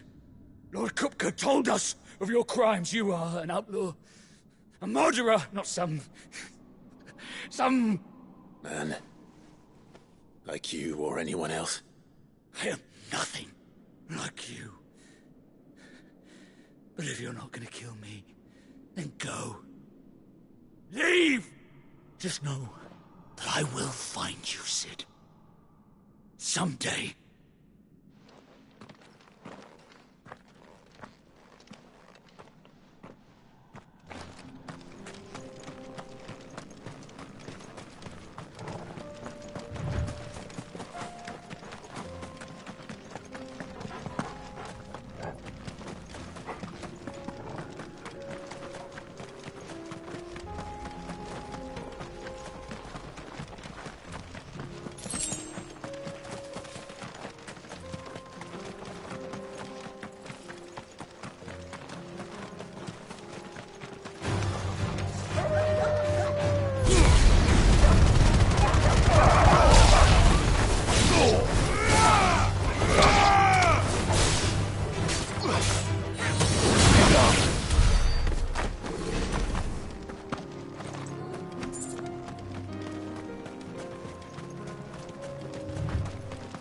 We're nearly there. Have you been to Tabor before? There are a few places I haven't. Welcome, travelers. We don't get many visitors here in Tabor. Where now, Joshua? There is a residence just inside the city gates. She awaits us within.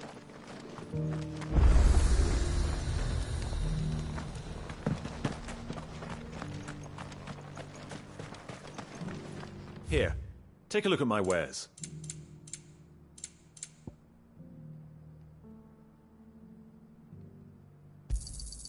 Of course. Anything else?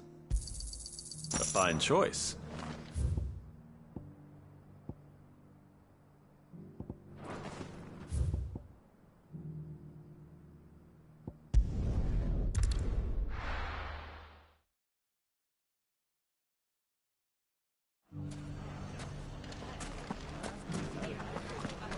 The bandits may be known, but look what they've left us. It shouldn't be too hard to find goods. The gentleman of the town guard.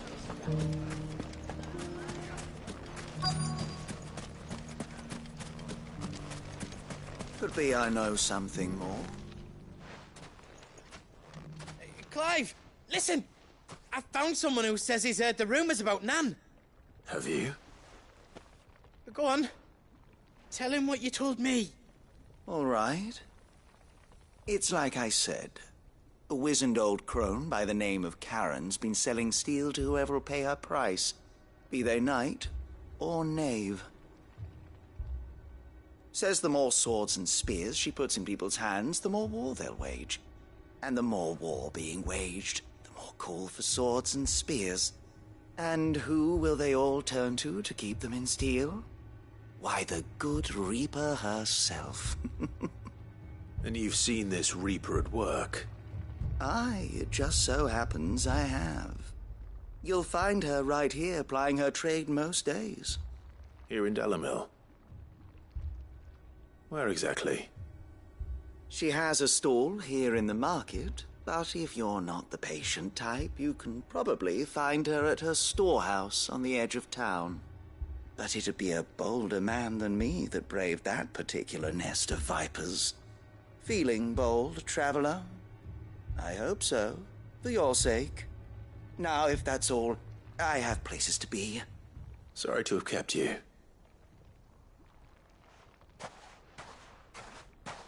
You don't think Nan's the Reaper, do you? Not unless she's discovered the secret of how to be in two places at once. Eh? What do you mean? Lady Karen hasn't left the hideaway in weeks. So who has been running this store he spoke of? Good question. I'll go and have a look. And I'll visit this storehouse on the edge of town. All right, but be careful, Clive. You too, Goots.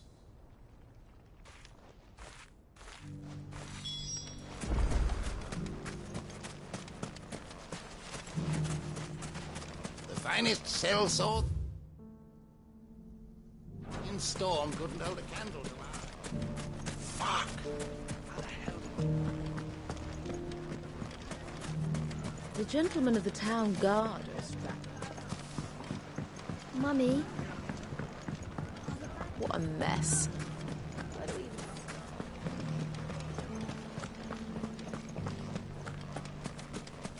You fought very bravely. The safety of the town is in our hands.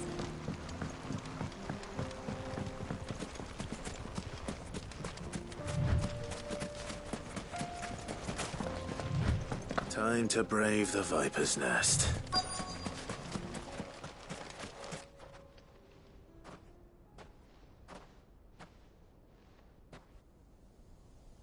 Just you, is it? Thought I might have laid it on a bit thick. It was a fairly unconvincing tale. So, what now? That's up to you. Die a slow death, or a quick one. Boys, he's all yours. But that sword is mine.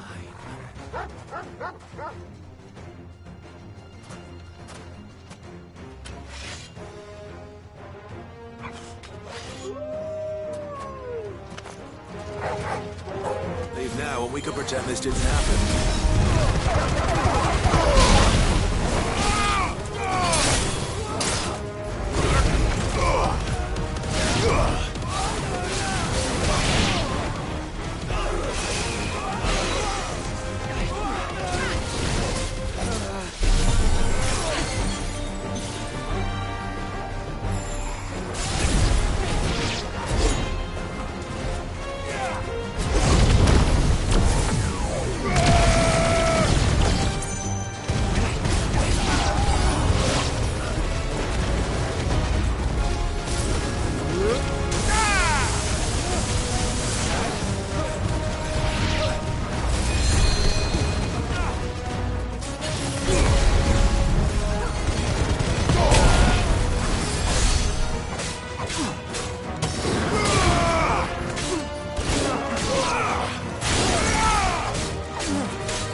Oh, you've done it now. Go on. Tell me what I've done. When the Borgwyn finds out you've killed his men, he'll have your head. He only wanted that bull of a manservant, the dim one always clinging to Karen's skirts. You weren't even supposed to be here. Who the hell are you, anyway? What were you going to do to him? The Borgwyn wanted him to get to Karen. I was only supposed to point the lamp in the right direction once he arrived in Dalamil. But then you turned up. Well, go on then. If you're going to end me, end me. You're not worth the effort. Now be gone, before I change my mind. Fucking coward! I need to find Goots. Right now.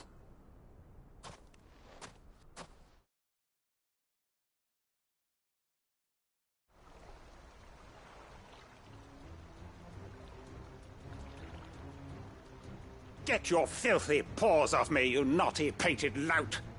Stop calling me names! And stop spreading them horrible lies about Nan! Well, that will be easy enough.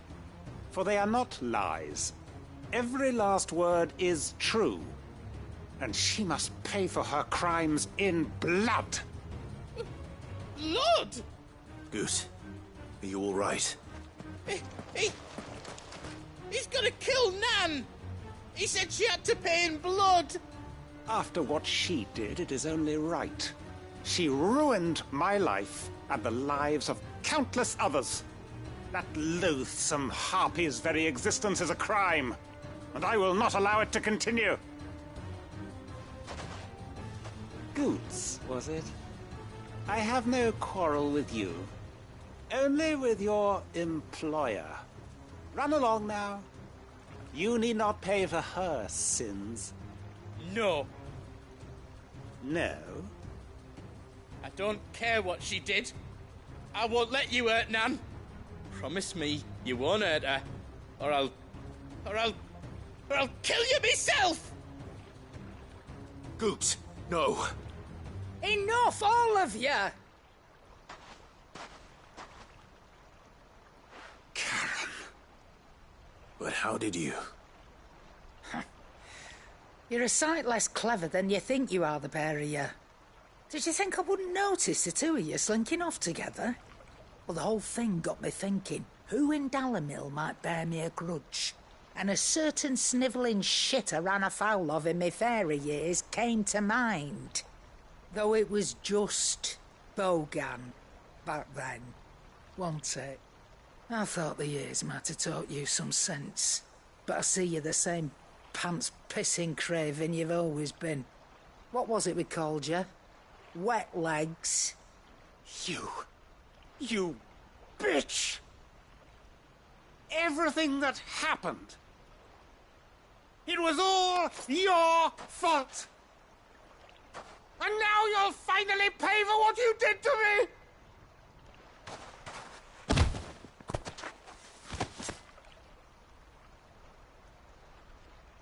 Gooch, you... If you want a piece of Nan, you'll have to go through me. Fuck! You great galoot. Out of the way, I can handle this myself. So, wet legs, you remember what you told me when we last met? An eye for an eye. Wise words, Sam.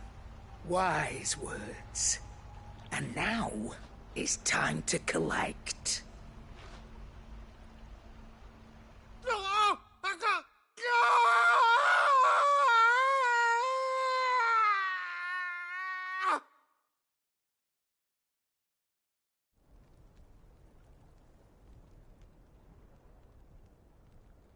Sorry to keep you waiting. Is he... Dead? No. But I reckon he wishes he was. It ain't easy going through life one eye short of a pair. After all, I should know. You don't mean... Oh, don't tell me you didn't notice. Lost it to old Wet Legs back when we were working the same routes. Said I'd stolen from his strongbox. I'd done nothing of the sort, mind. But that didn't stop him taking his little revenge. So I took some of my own. Sorry, lost everything. His coin, his clients. Always knew he'd be back one day to claim his due. But he crossed a line dragging poor Goots into this. He didn't hurt you, did he? No, Nan. Still got all my arms, see? Legs too. But what if he comes back again? What if he does? First we take the other eye, then we work our way down. He'll learn his lesson soon enough. But something tells me the Wet Legs has learned it already. Right. Let's get you back to the hideaway. You've attracted quite enough attention already. Ta-ra, Clive. Remind me never to cross you, Karen.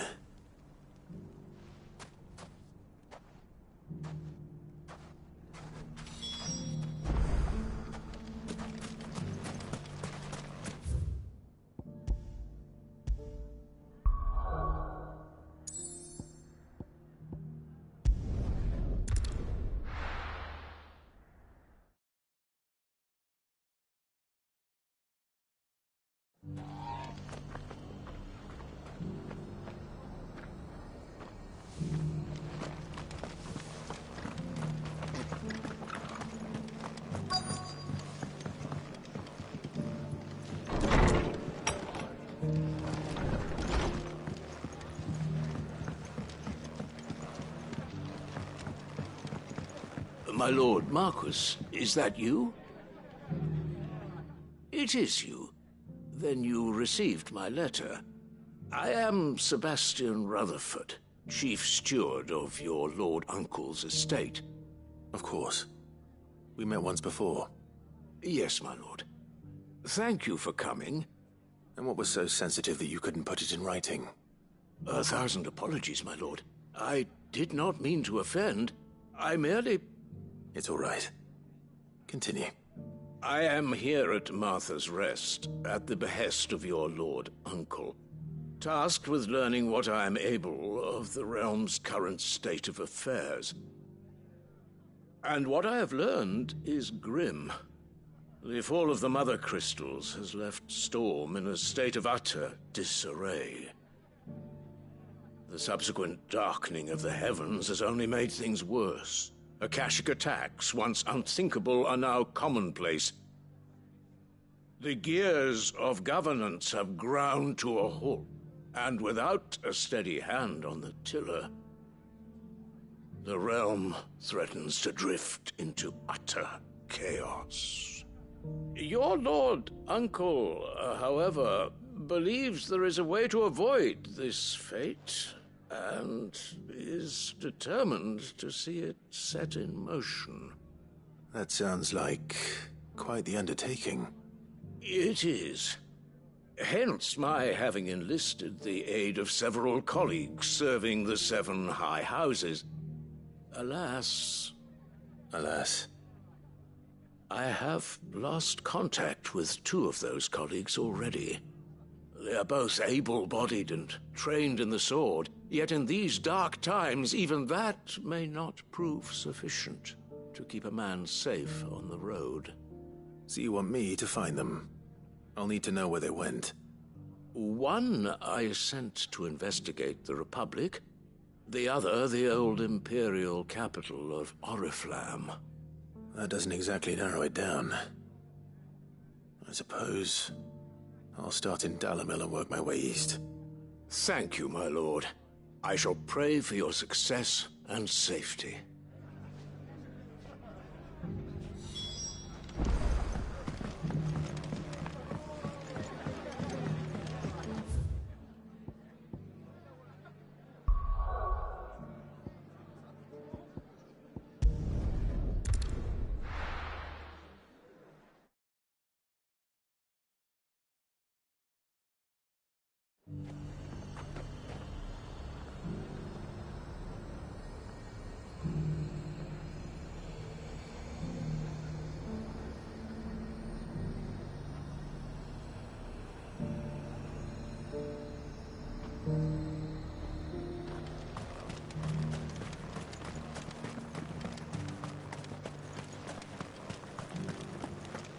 There were ghosts at the gates not days ago.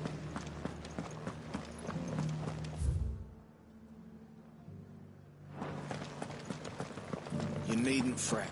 The creature.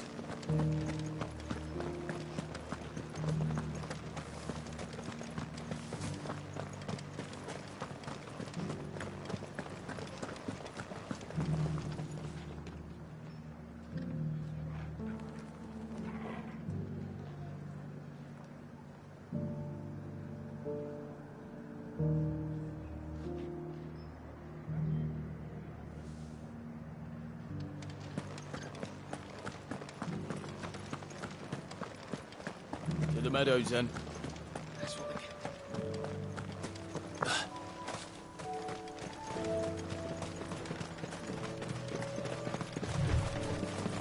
Have care. Outnumber us.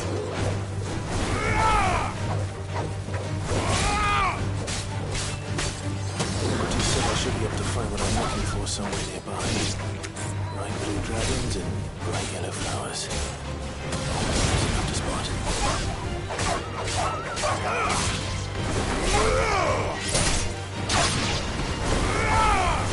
Farewell.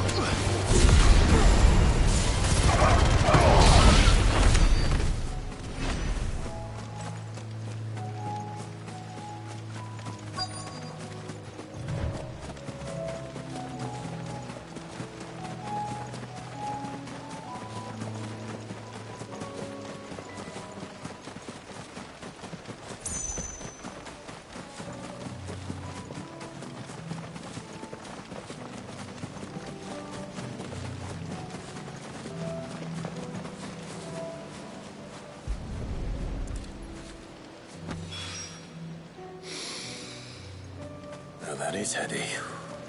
This must be the Drake's Mint. That just leaves the Skyworm.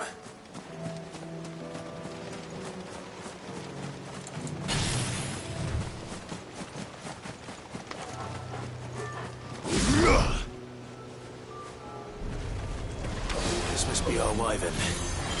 All right. Let's get this over with.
I think that's everything Molly needs to resurrect her recipe. Better head back.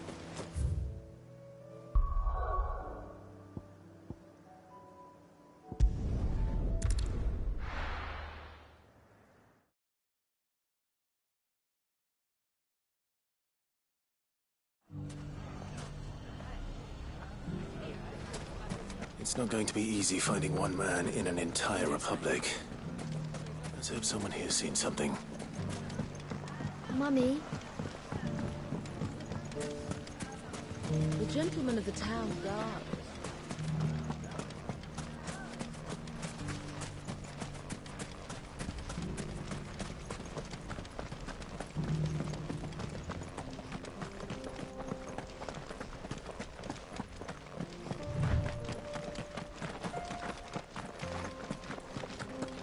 Someone's got himself in trouble.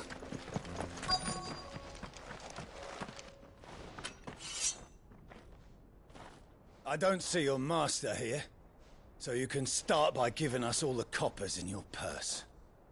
I already told you, I have nothing.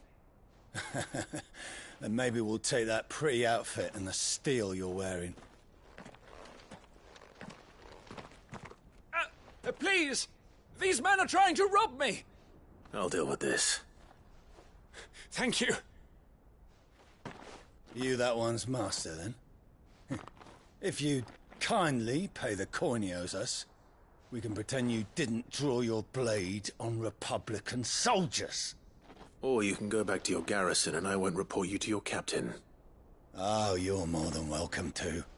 He hasn't had many visitors since we slit his throat.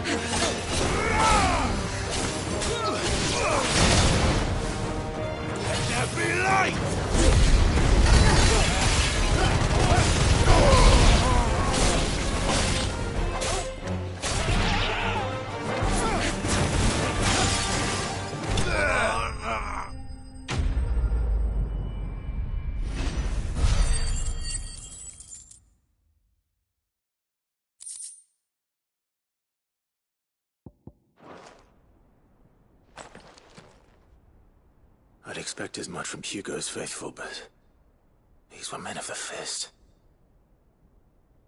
Much has changed in the Republican army since they lost their rock. You've seen this kind of thing before, then? Many times. I was sent here to observe the situation. You're one of Rutherford's men. He sent me to look for you. Well, then you have my thanks. I fancy I could defend myself against one, perhaps two, but a whole regiment... I arrived in Dalimil several days ago, but when I called upon the captain of the local garrison to make inquiries, his men confiscated my effects and locked me in a cell. The captain is no more, and his men make the rules now. Fortunately, I was able to bribe my way free, only to be stopped again by those soldiers you so kindly dispatched. What of the Fist Central Command? Surely they wouldn't allow such lawlessness amongst their ranks. I would imagine they are unaware of it. Most of the army has fallen back to the capital and hunkered down behind her walls. Those who weren't recalled now rule the fringes unchecked, answering to no one but themselves. Then it's worse than we imagined. You should return to Rosaria. It's not safe here. I'll find a caravan heading north. You won't mind if I borrow one of these soldiers' coin purses?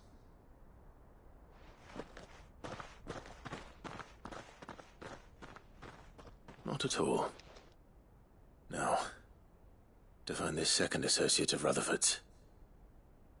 If he was bound for Oriflamme, I'll start at Northreach and see if I can pick up his trail.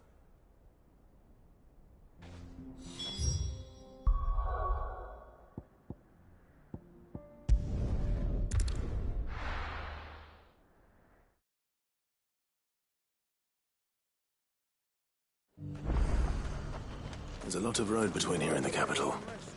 Rutherford's man could be anywhere.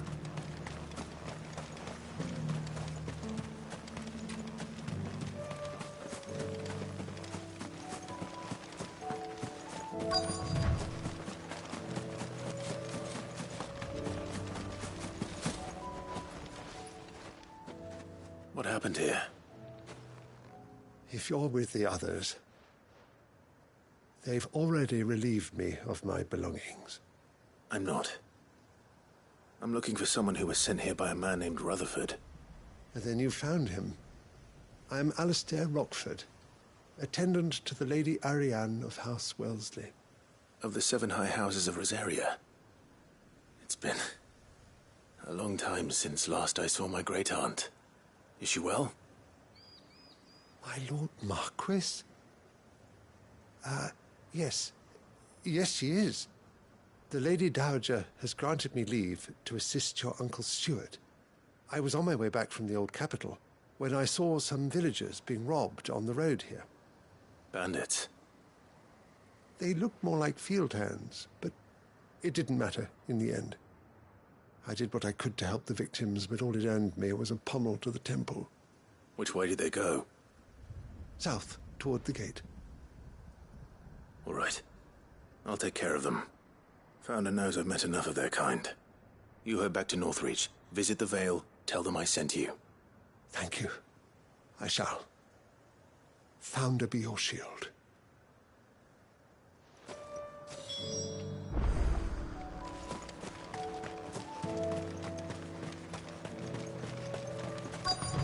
They just couldn't resist, could they?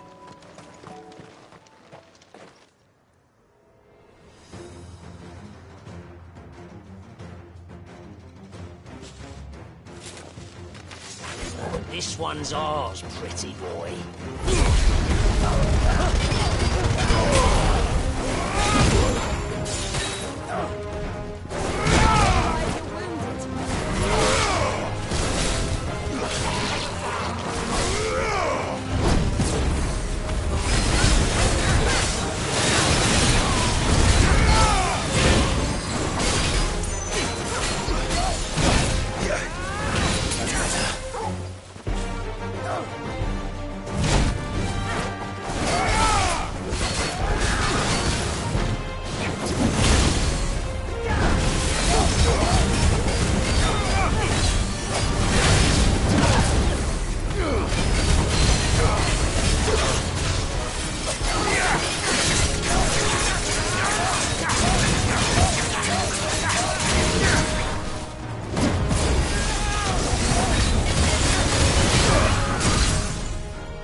Make for the town while you can.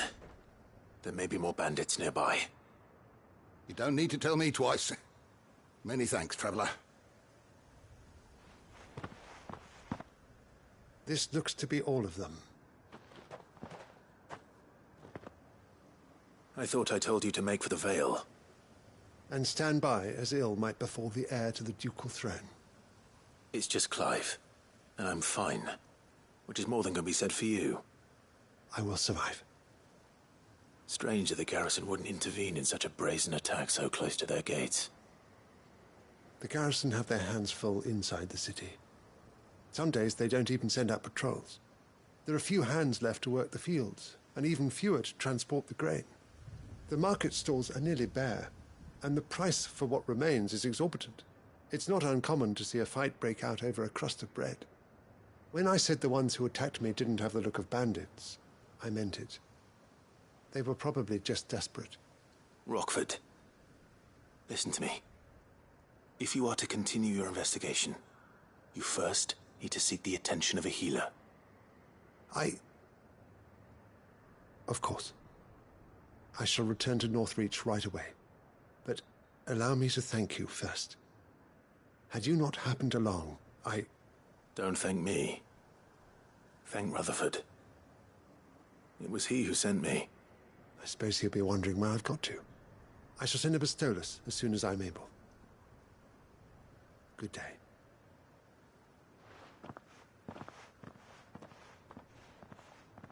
My uncle certainly has his work cut out for him. If it isn't already too late. I should go and tell Rutherford that his colleagues are still in one piece.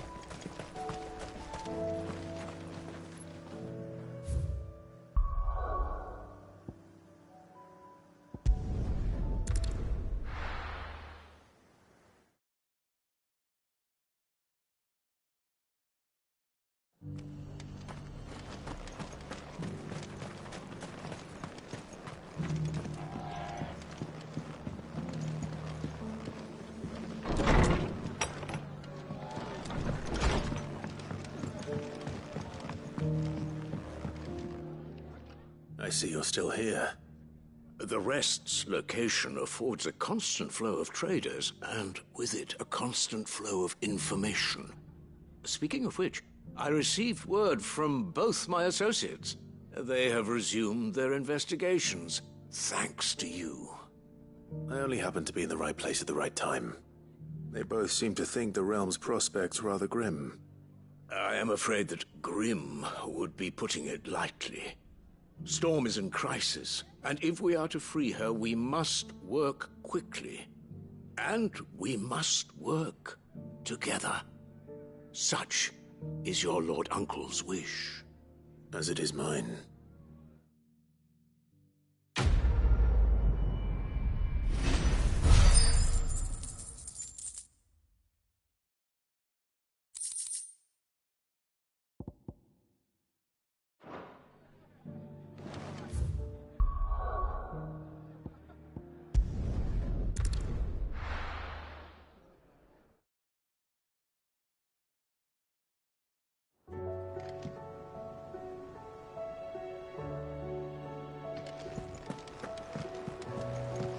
See the sun again?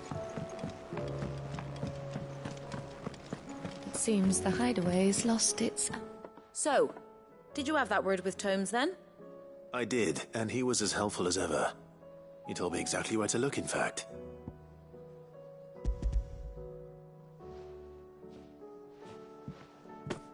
And what precisely will I be cooking up? Or is it better not to know? Blueback wyvern liver.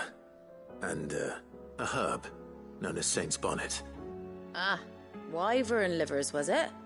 Well, at least it weren't actual worms, I suppose. Now then, you stay right where you are. I've got some cooking to do. Let's hope these grand old chefs of yore knew what they were on about.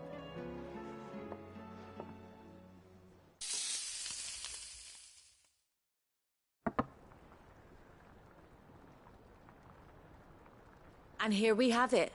Fried mortress of skyworm. Ivan's offered to make sure it's fit for consumption. Well, I say offered. He as good as begged. And rightly so. Is there any higher honour than partaking in a slice of culinary history?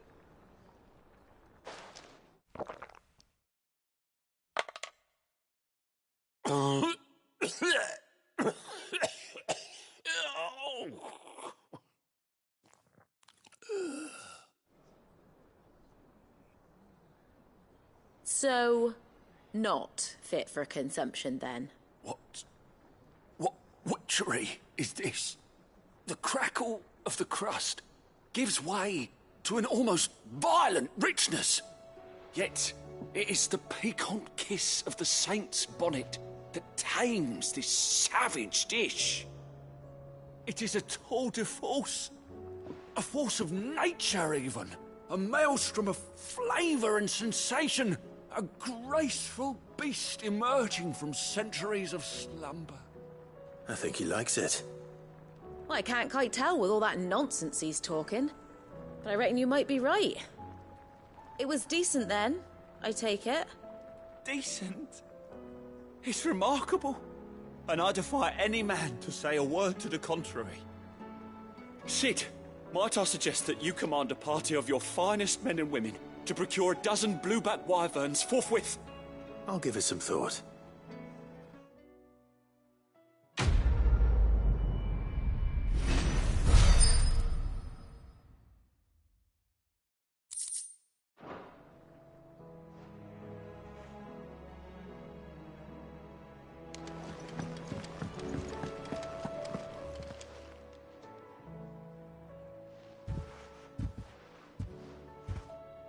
Nothing like a dish of cold vengeance to foul the gut. I'm sorry, Nan. I didn't mean to make things worse. I just thought I had to protect you. Like you've protected me. Aye, well, someone had to. Your parents certainly didn't give a whit for your well-being. Reckon the both of us would be worse off if I'd not taken you on. You've always been me right eye, Goots. And I'd have you stay that way. So don't you dare go looking for trouble again. Well, I will. If you ever need help, I'll do it again and again, and you can't stop me. Why, you big lump. Fine. Play the hero if it makes you happy. Thanks, Nan. I won't let you down. There's nothing he wouldn't do for you. That's as maybe. But if he's ever to make his own way in life, he'll need to start looking out for himself as well. Till then, he'll need people to watch his back, just like you did in Dalamil. Don't think I didn't appreciate that. Of course. His family. Stop it. You make me one good eye, mister. I don't go thinking that'll do you any favours. A potion today'll cost you the same as it did yesterday.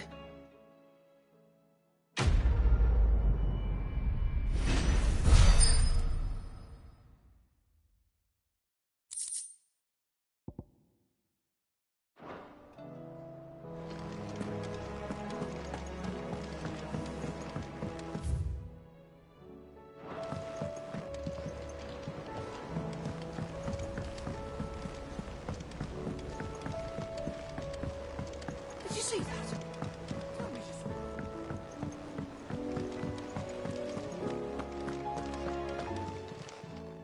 Welcome to the Patron's Whisper.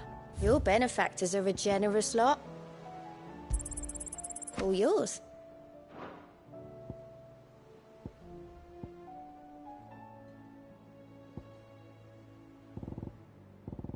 Come again. I may have more for you.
My Lord Marquis, it is an honor.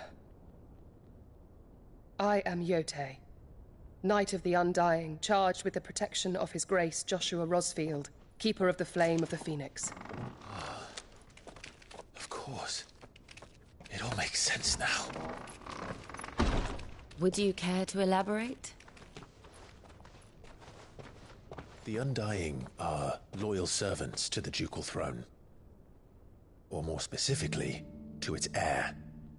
They have served our family for generations, albeit from the shadows.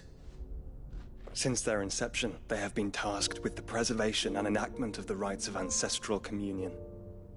After the events at Phoenix Gate, it was the Undying who delivered me to safety. And since the day I left Rosaria, Yote has been my constant companion and protector. Without her sword, I would not have survived my journey across the realm. Rise, Lady Yote.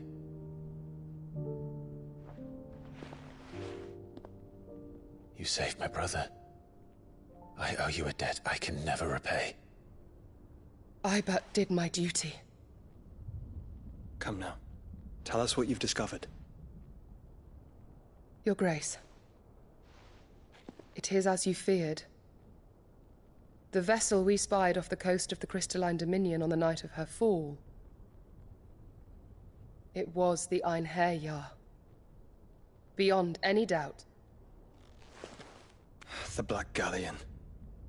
Joshua, the Einherjar is the Royalists' flagship. What business would they have in the Dominion? Upon learning of Waloed's involvement in recent events at Drake's Fang, I sensed the malign influence of Ultima, and bid Yote and the Undying look into the matter. We have reason to believe that the Black Galleon weighed anchor shortly after the fighting began, and set a course due south. For Canva. Then it is Waloed knights who besiege the cities. What is left of them? Yes.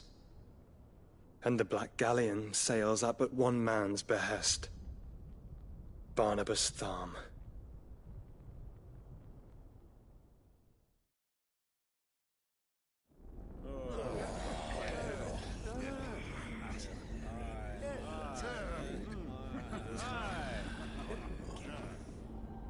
But are we truly safe here in the Agora? The city guard have been paid, if that's what you're implying. All the more reason for them to run. Well, you are free to leave, Lord Minister.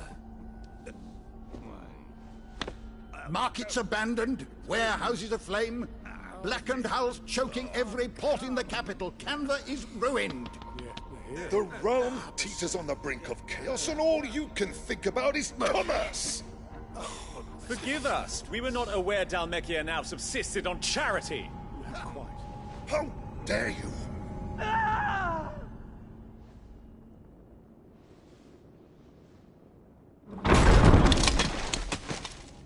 Distinguished members of the Council, you must forgive His Majesty this intrusion. What is the meaning of this? A trifle crowded, but I fear it will have to serve, my liege. Very well. My colleagues, do you not see? The king! He has come to save us from the Akashic!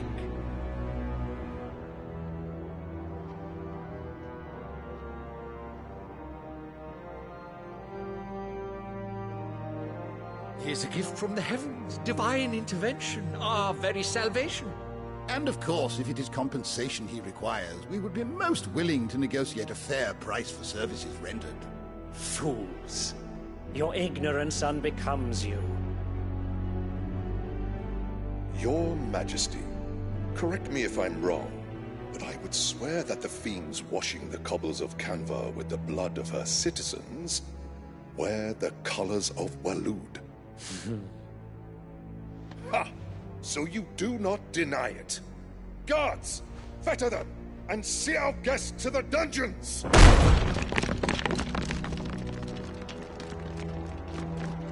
Enough.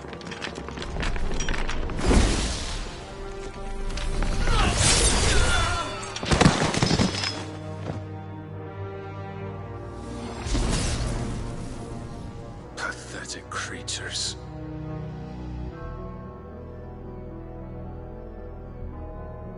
That you should imagine yourselves worthy of salvation. The girl is still here, somewhere in the city. Her consciousness fair dripping with her late father's hubris. A consciousness to which Mythos is inextricably bound and inexorably drawn. See that he is made welcome. Yes, Your Majesty. Come, Mythos. Surely the prince's light cannot have sated you.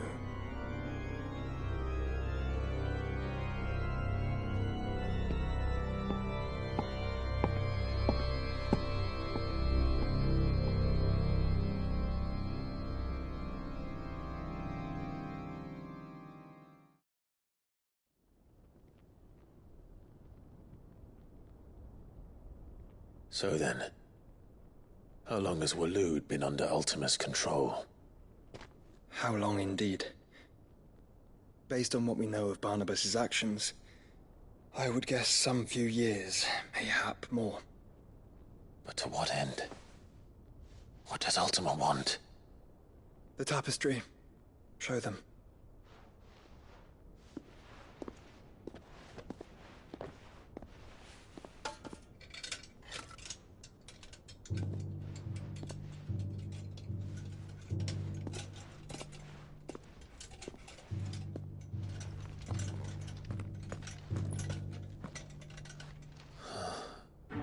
By the flames. Phoenix Gate, Drake's Breath, and now here. But what is it? It is old, ancient, even. Naught remains of the faith it represents, save what can be gleaned from the image itself. None could tell me what the one in the apothecary meant, even the Undying. But I believe it may be the key to discerning Ultima's purpose. That figure in the center, the one beneath whom the icons congregate, that I believe to be Ultima. He is a god, or at least godlike, his very existence beyond our ken. The icons, and by extension their dominants, are meant to be his subjects, and while some, like Barnabas, have accepted this role, others have rejected it. Like you, Clive, which is rather inconvenient, as it appears he needs you most of all. And gods don't like to be disobeyed. No, I don't suppose they do. Clive, may I tell Yote of the lake? By all means. Yote, I will be accompanying my brother to the Free Cities. Whilst we are afield, I would have you watch over those Clive has made his wards. Umielos delan tuisag ilith. Though well concealed, the hideaway lacks trained fighters to defend its occupants should they be discovered. But it is my duty to... As it has ever been my brother's duty, remember. If that is your wish, Your Grace. But please be safe. If aught were to befall you, You have my word.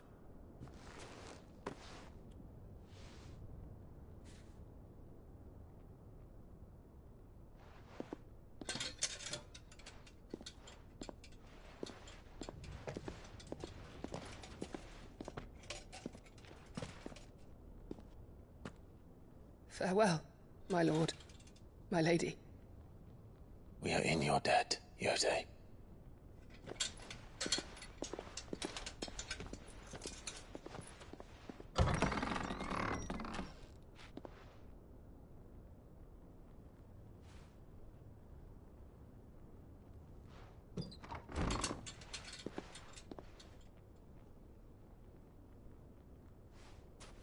Let's find our friends.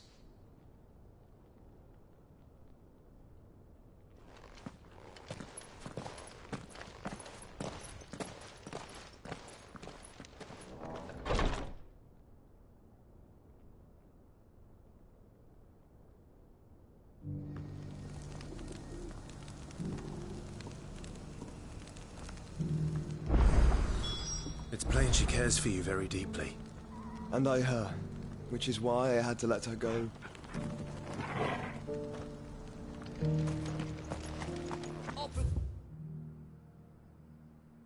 Opportunity beckons. Who among you is bold enough? Is that blade for hire, perchance? Because I have a mind to make a killing. Figuratively, I hope. Well, yes and no. A passing caravan carried with it a rumor most fortuitous for one in my trade, that an elder Dread Evis had been sighted in the fields of Korava. Dread Evis are aggressive beasts. Compelled as they are to acts of violence, few survive to maturity, but those that do develop a hide of phenomenal value. A hide you want to sell? Eventually, yes. Though I would have it tanned first that it might be crafted into marvels the likes of which the world has never seen. Dread Evis skin is a rare thing indeed. But the worked hide of a well-aged beast, now that would fetch such coin that Gilbert himself might weep with envy.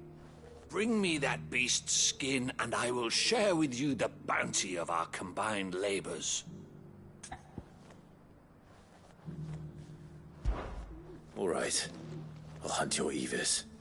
Of course you will. When one lives in such troubled times, it is a fool who lets opportunity slip his grasp. Leave Tabor through the east gate, but take the path that branches west. Once you reach the checkpoint at Tovany, you are a mere stone's throw from the fields of Korava. I eagerly await your safe, and above all, triumphant return.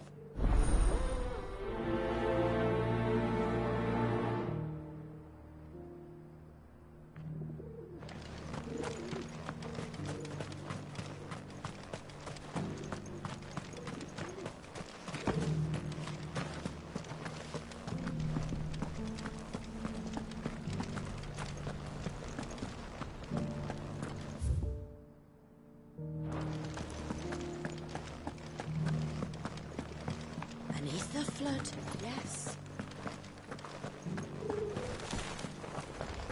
How are those new boots treating you? You! Finally. No one was paying me the slightest heed. Is something wrong? At the university, the students would hang on my every word. Sadly, this far from home, I'm just a vagrant greybeard. The university? You're a scholar. A specialist in ancient cultures. The most accomplished in all Valisthea, some have said. Not that I look the part in these tattered rags. In my heyday, no obstacle could have kept me from my studies. Yet here I am, a wizened windbag, bested by the many steps of Tabor. The answers I seek lying just beyond my enfeebled reach. Would you do an old man a kindness and brave the stairs in my stead? You'll be amply rewarded, of course. Climb the stairs and memorize a few inscriptions for me. Assuming you know your letters, that is. Some courteous soul is rumored to have carved clues to Tabor's rich history into stones dotted about the village. 3 of them, to be precise. 1 each to the north, south, and east. I'm here in the hope that those carvings might shed light on a riddle I've been pondering for some time. Namely, the otherwise undocumented origins of Tabor's unique people. People quite unlike those of neighboring lands. I can't promise I'll remember everything perfectly. Remember what you can. I'll piece together the rest. Make for the domed pavilions, and you'll have no trouble finding the stones.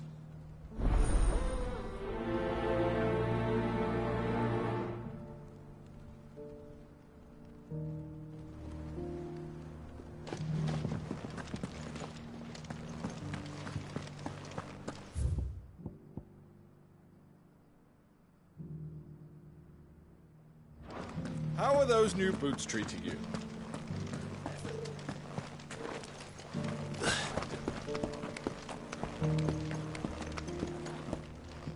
That Cyril fellow's an odd fish, don't you think? Well, scholarly thoughts like him.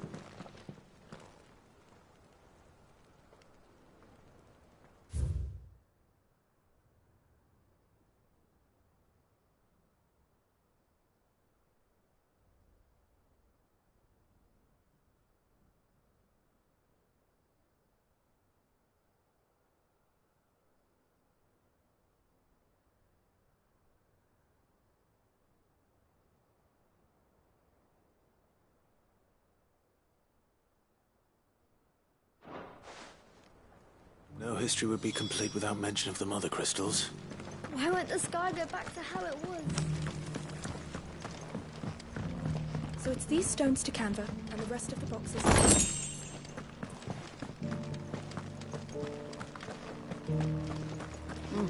Not a scratch on them. Have you noticed the Elder has been coffinless?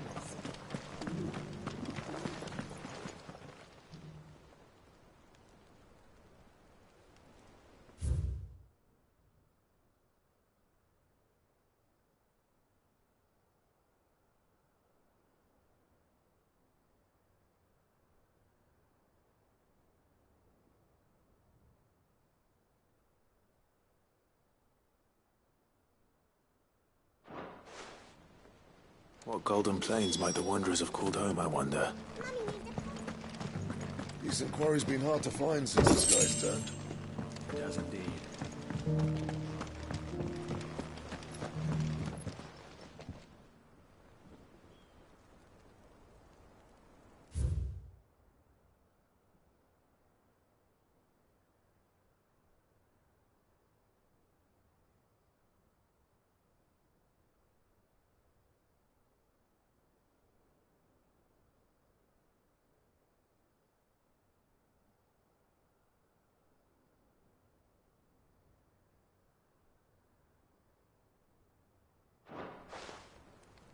Farmers must have settled here in Tabor.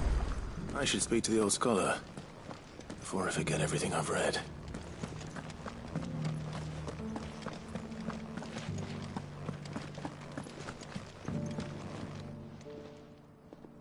The engravings were in good repair considering their age. Oh, would that I could have seen them for myself. Oh, come, don't tease me now. What did you learn of this place and its people? Let's start with the engraving to the south, shall we? What did it say?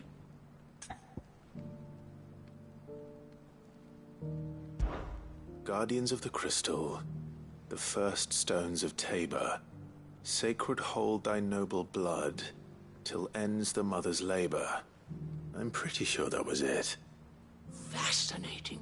It would seem the founders of this city were descendants of those fallen charged with protecting the mother crystals. But whatever could have driven the Guardians so far from their sacred charges, I wonder? The engraving to the north is next, I think.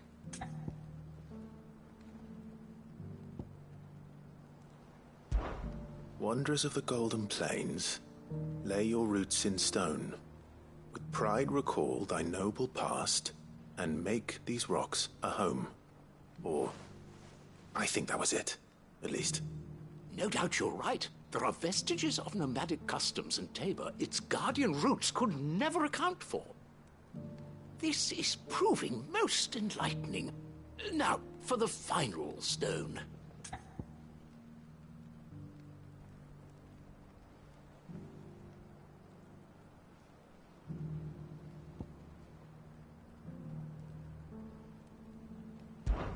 Children of the Hunters, now tillers of the land, reap her promised blessing, and give praise her gracious hand. That's all three. And so, we add primitive farmers to Tabor's founding peoples, the final piece of the puzzle. 3 engravings, 1 for each of the 3 peoples to have settled Tabor in ancient times. Guardians of the Mother Crystal, wanderers from across the plains, and last but certainly not least, hunters turned farmers. Little wonder it was so difficult to trace the roots of Tabor's culture. Those roots reach down through 3 distinct traditions. Nonetheless, one cannot help but wonder why this fact is not better known among scholars, given that the stones stand here for all to see. Too many stairs, perhaps. Ha! Too many by far. Here, and thank you.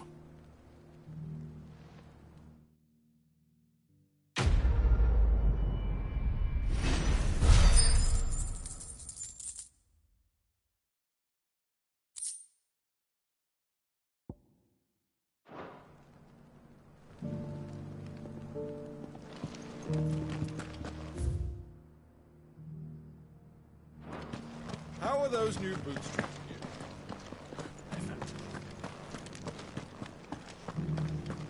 Careful how you pack that leather. Any crystal scratches will bring down the price.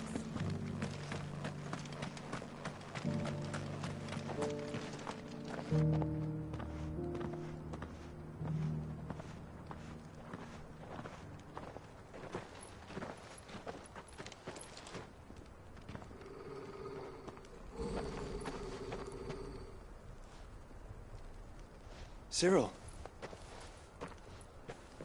How fares the search? Well, Your Grace, my report shall be with you ere long. Ah, yes. Yotei is otherwise engaged, at my behest. And the duty of wardenship? Fulfilled. For as you see, I've been reunited with my first shield.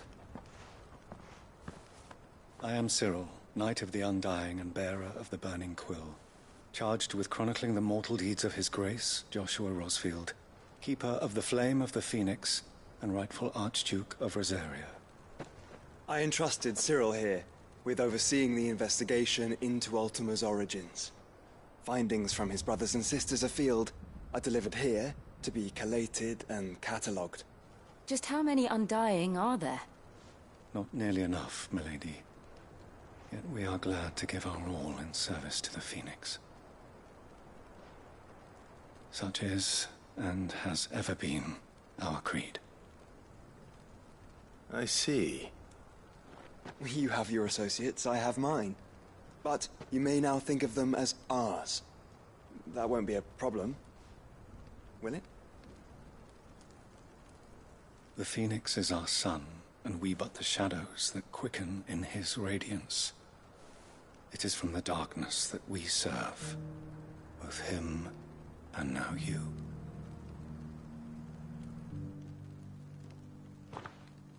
Pray accept this token.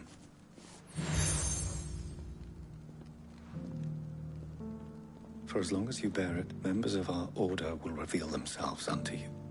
If there is nothing further. No. You are dismissed. Your Grace.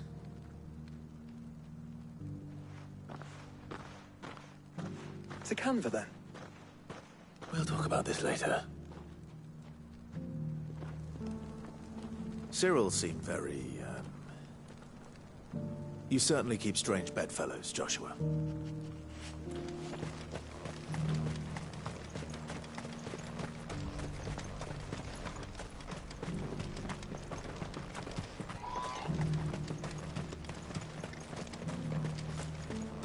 The free cities under sea?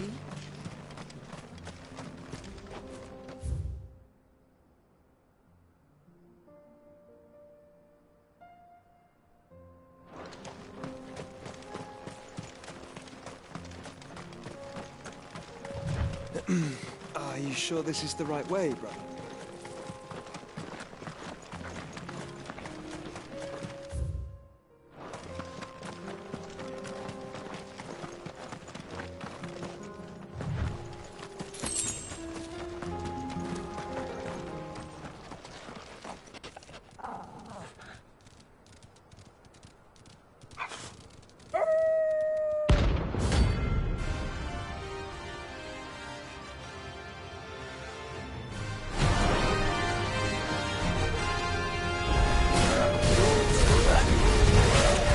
place at all.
Shouldn't have messed with the leader of the pack, eh, boy?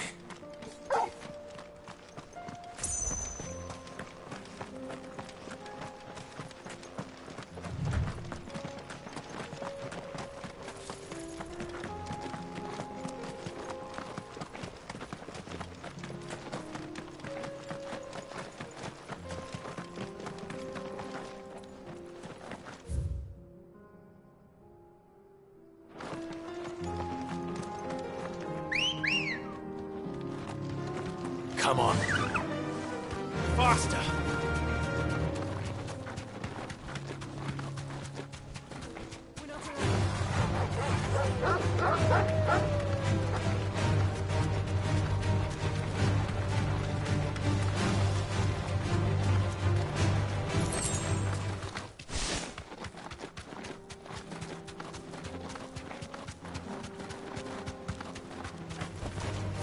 Thanks, Gal.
Looks like there's still plenty of fight in him yet.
This thing reeks.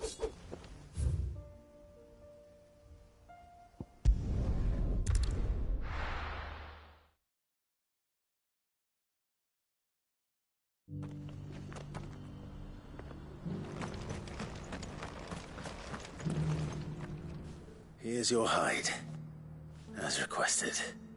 I worried you might never return. Quickly, let me see it.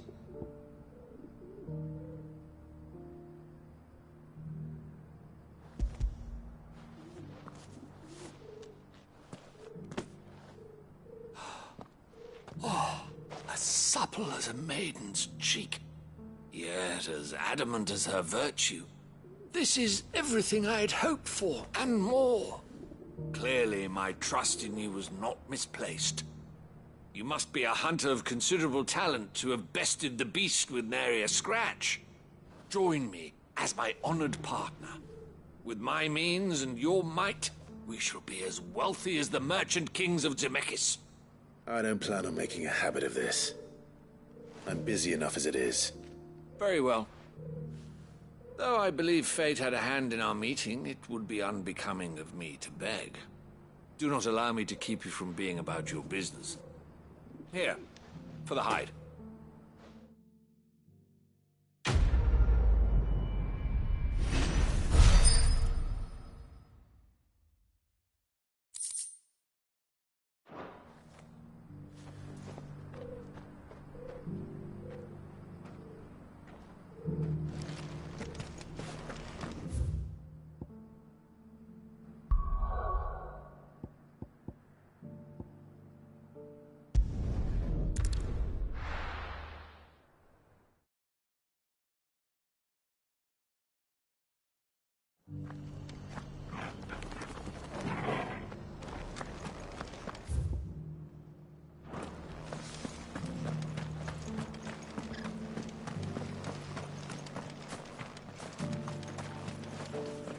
Anything catch your eye?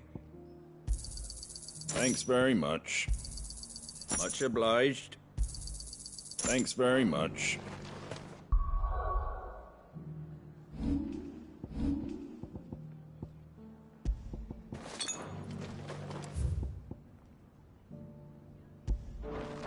Just because the heavens have gone to record.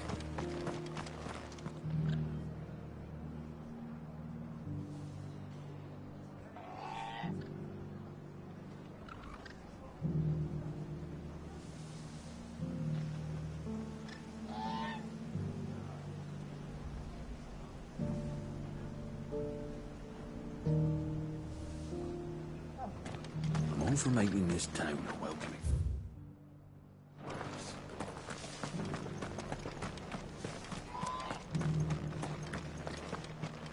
I'll build a barricade so sturdy, even abandoned. Scouts have reported seeing more Akashic.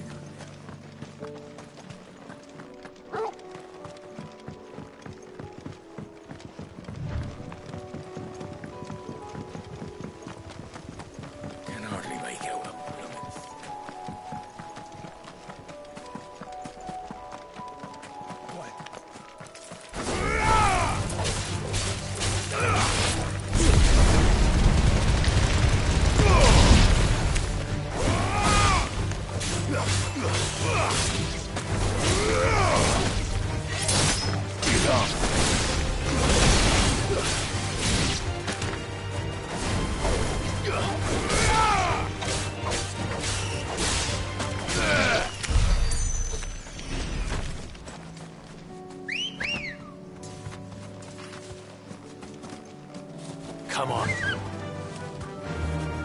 run like the wind.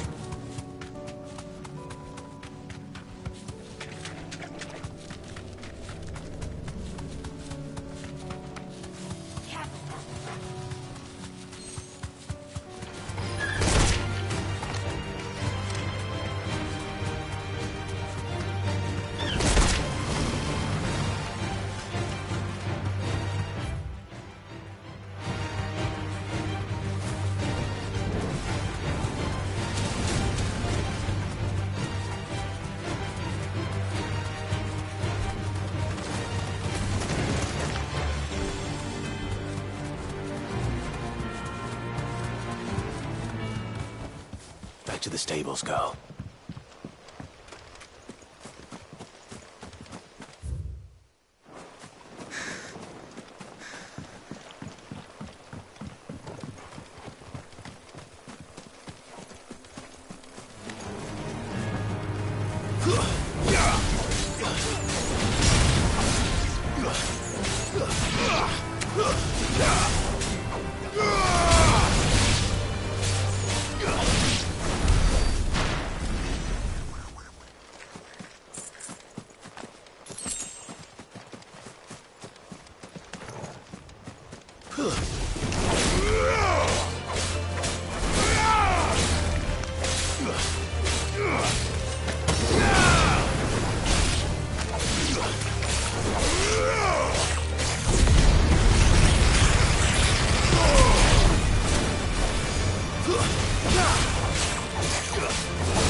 Seems this one has a little more life left in it. All right then.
help you today, Clive? Best of luck out there, Sid.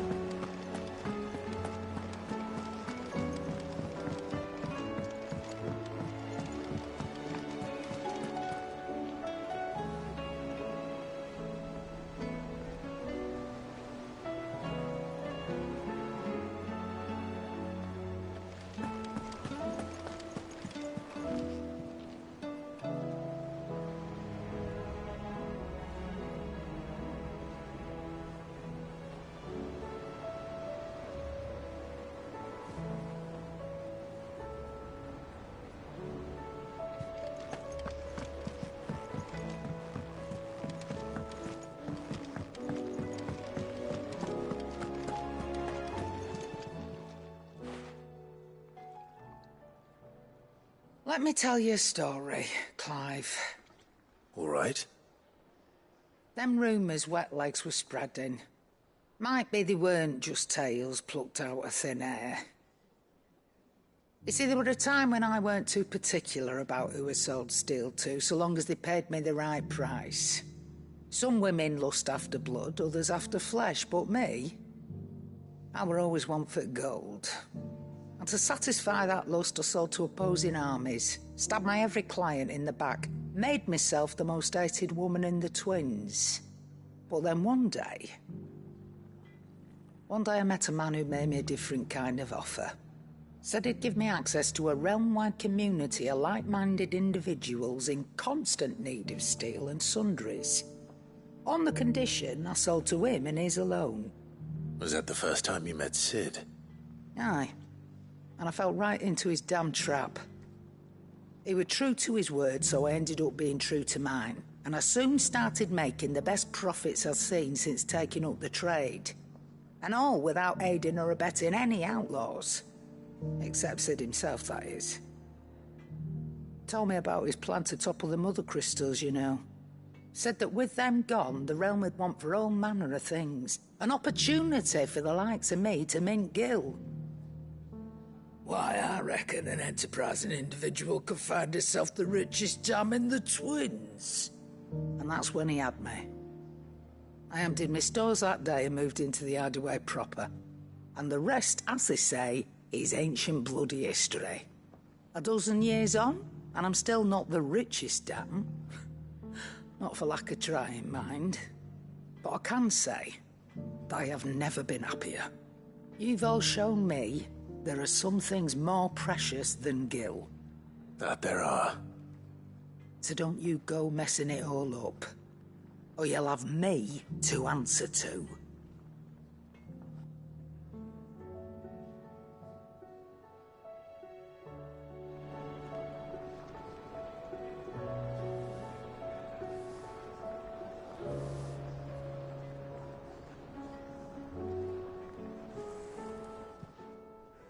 Still alive, are you? Coin purse weighing you down? It'd better all be here. You're rubbing me blind, you know. Clive, if you're gonna buy something, be quick about it. Is that all? Trouble with your gear, or Sancfordian, do you?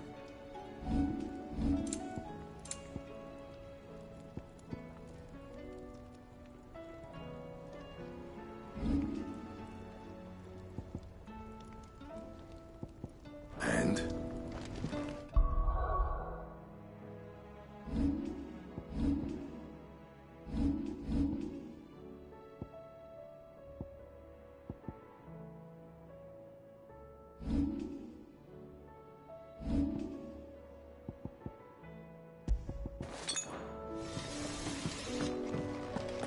Did you see the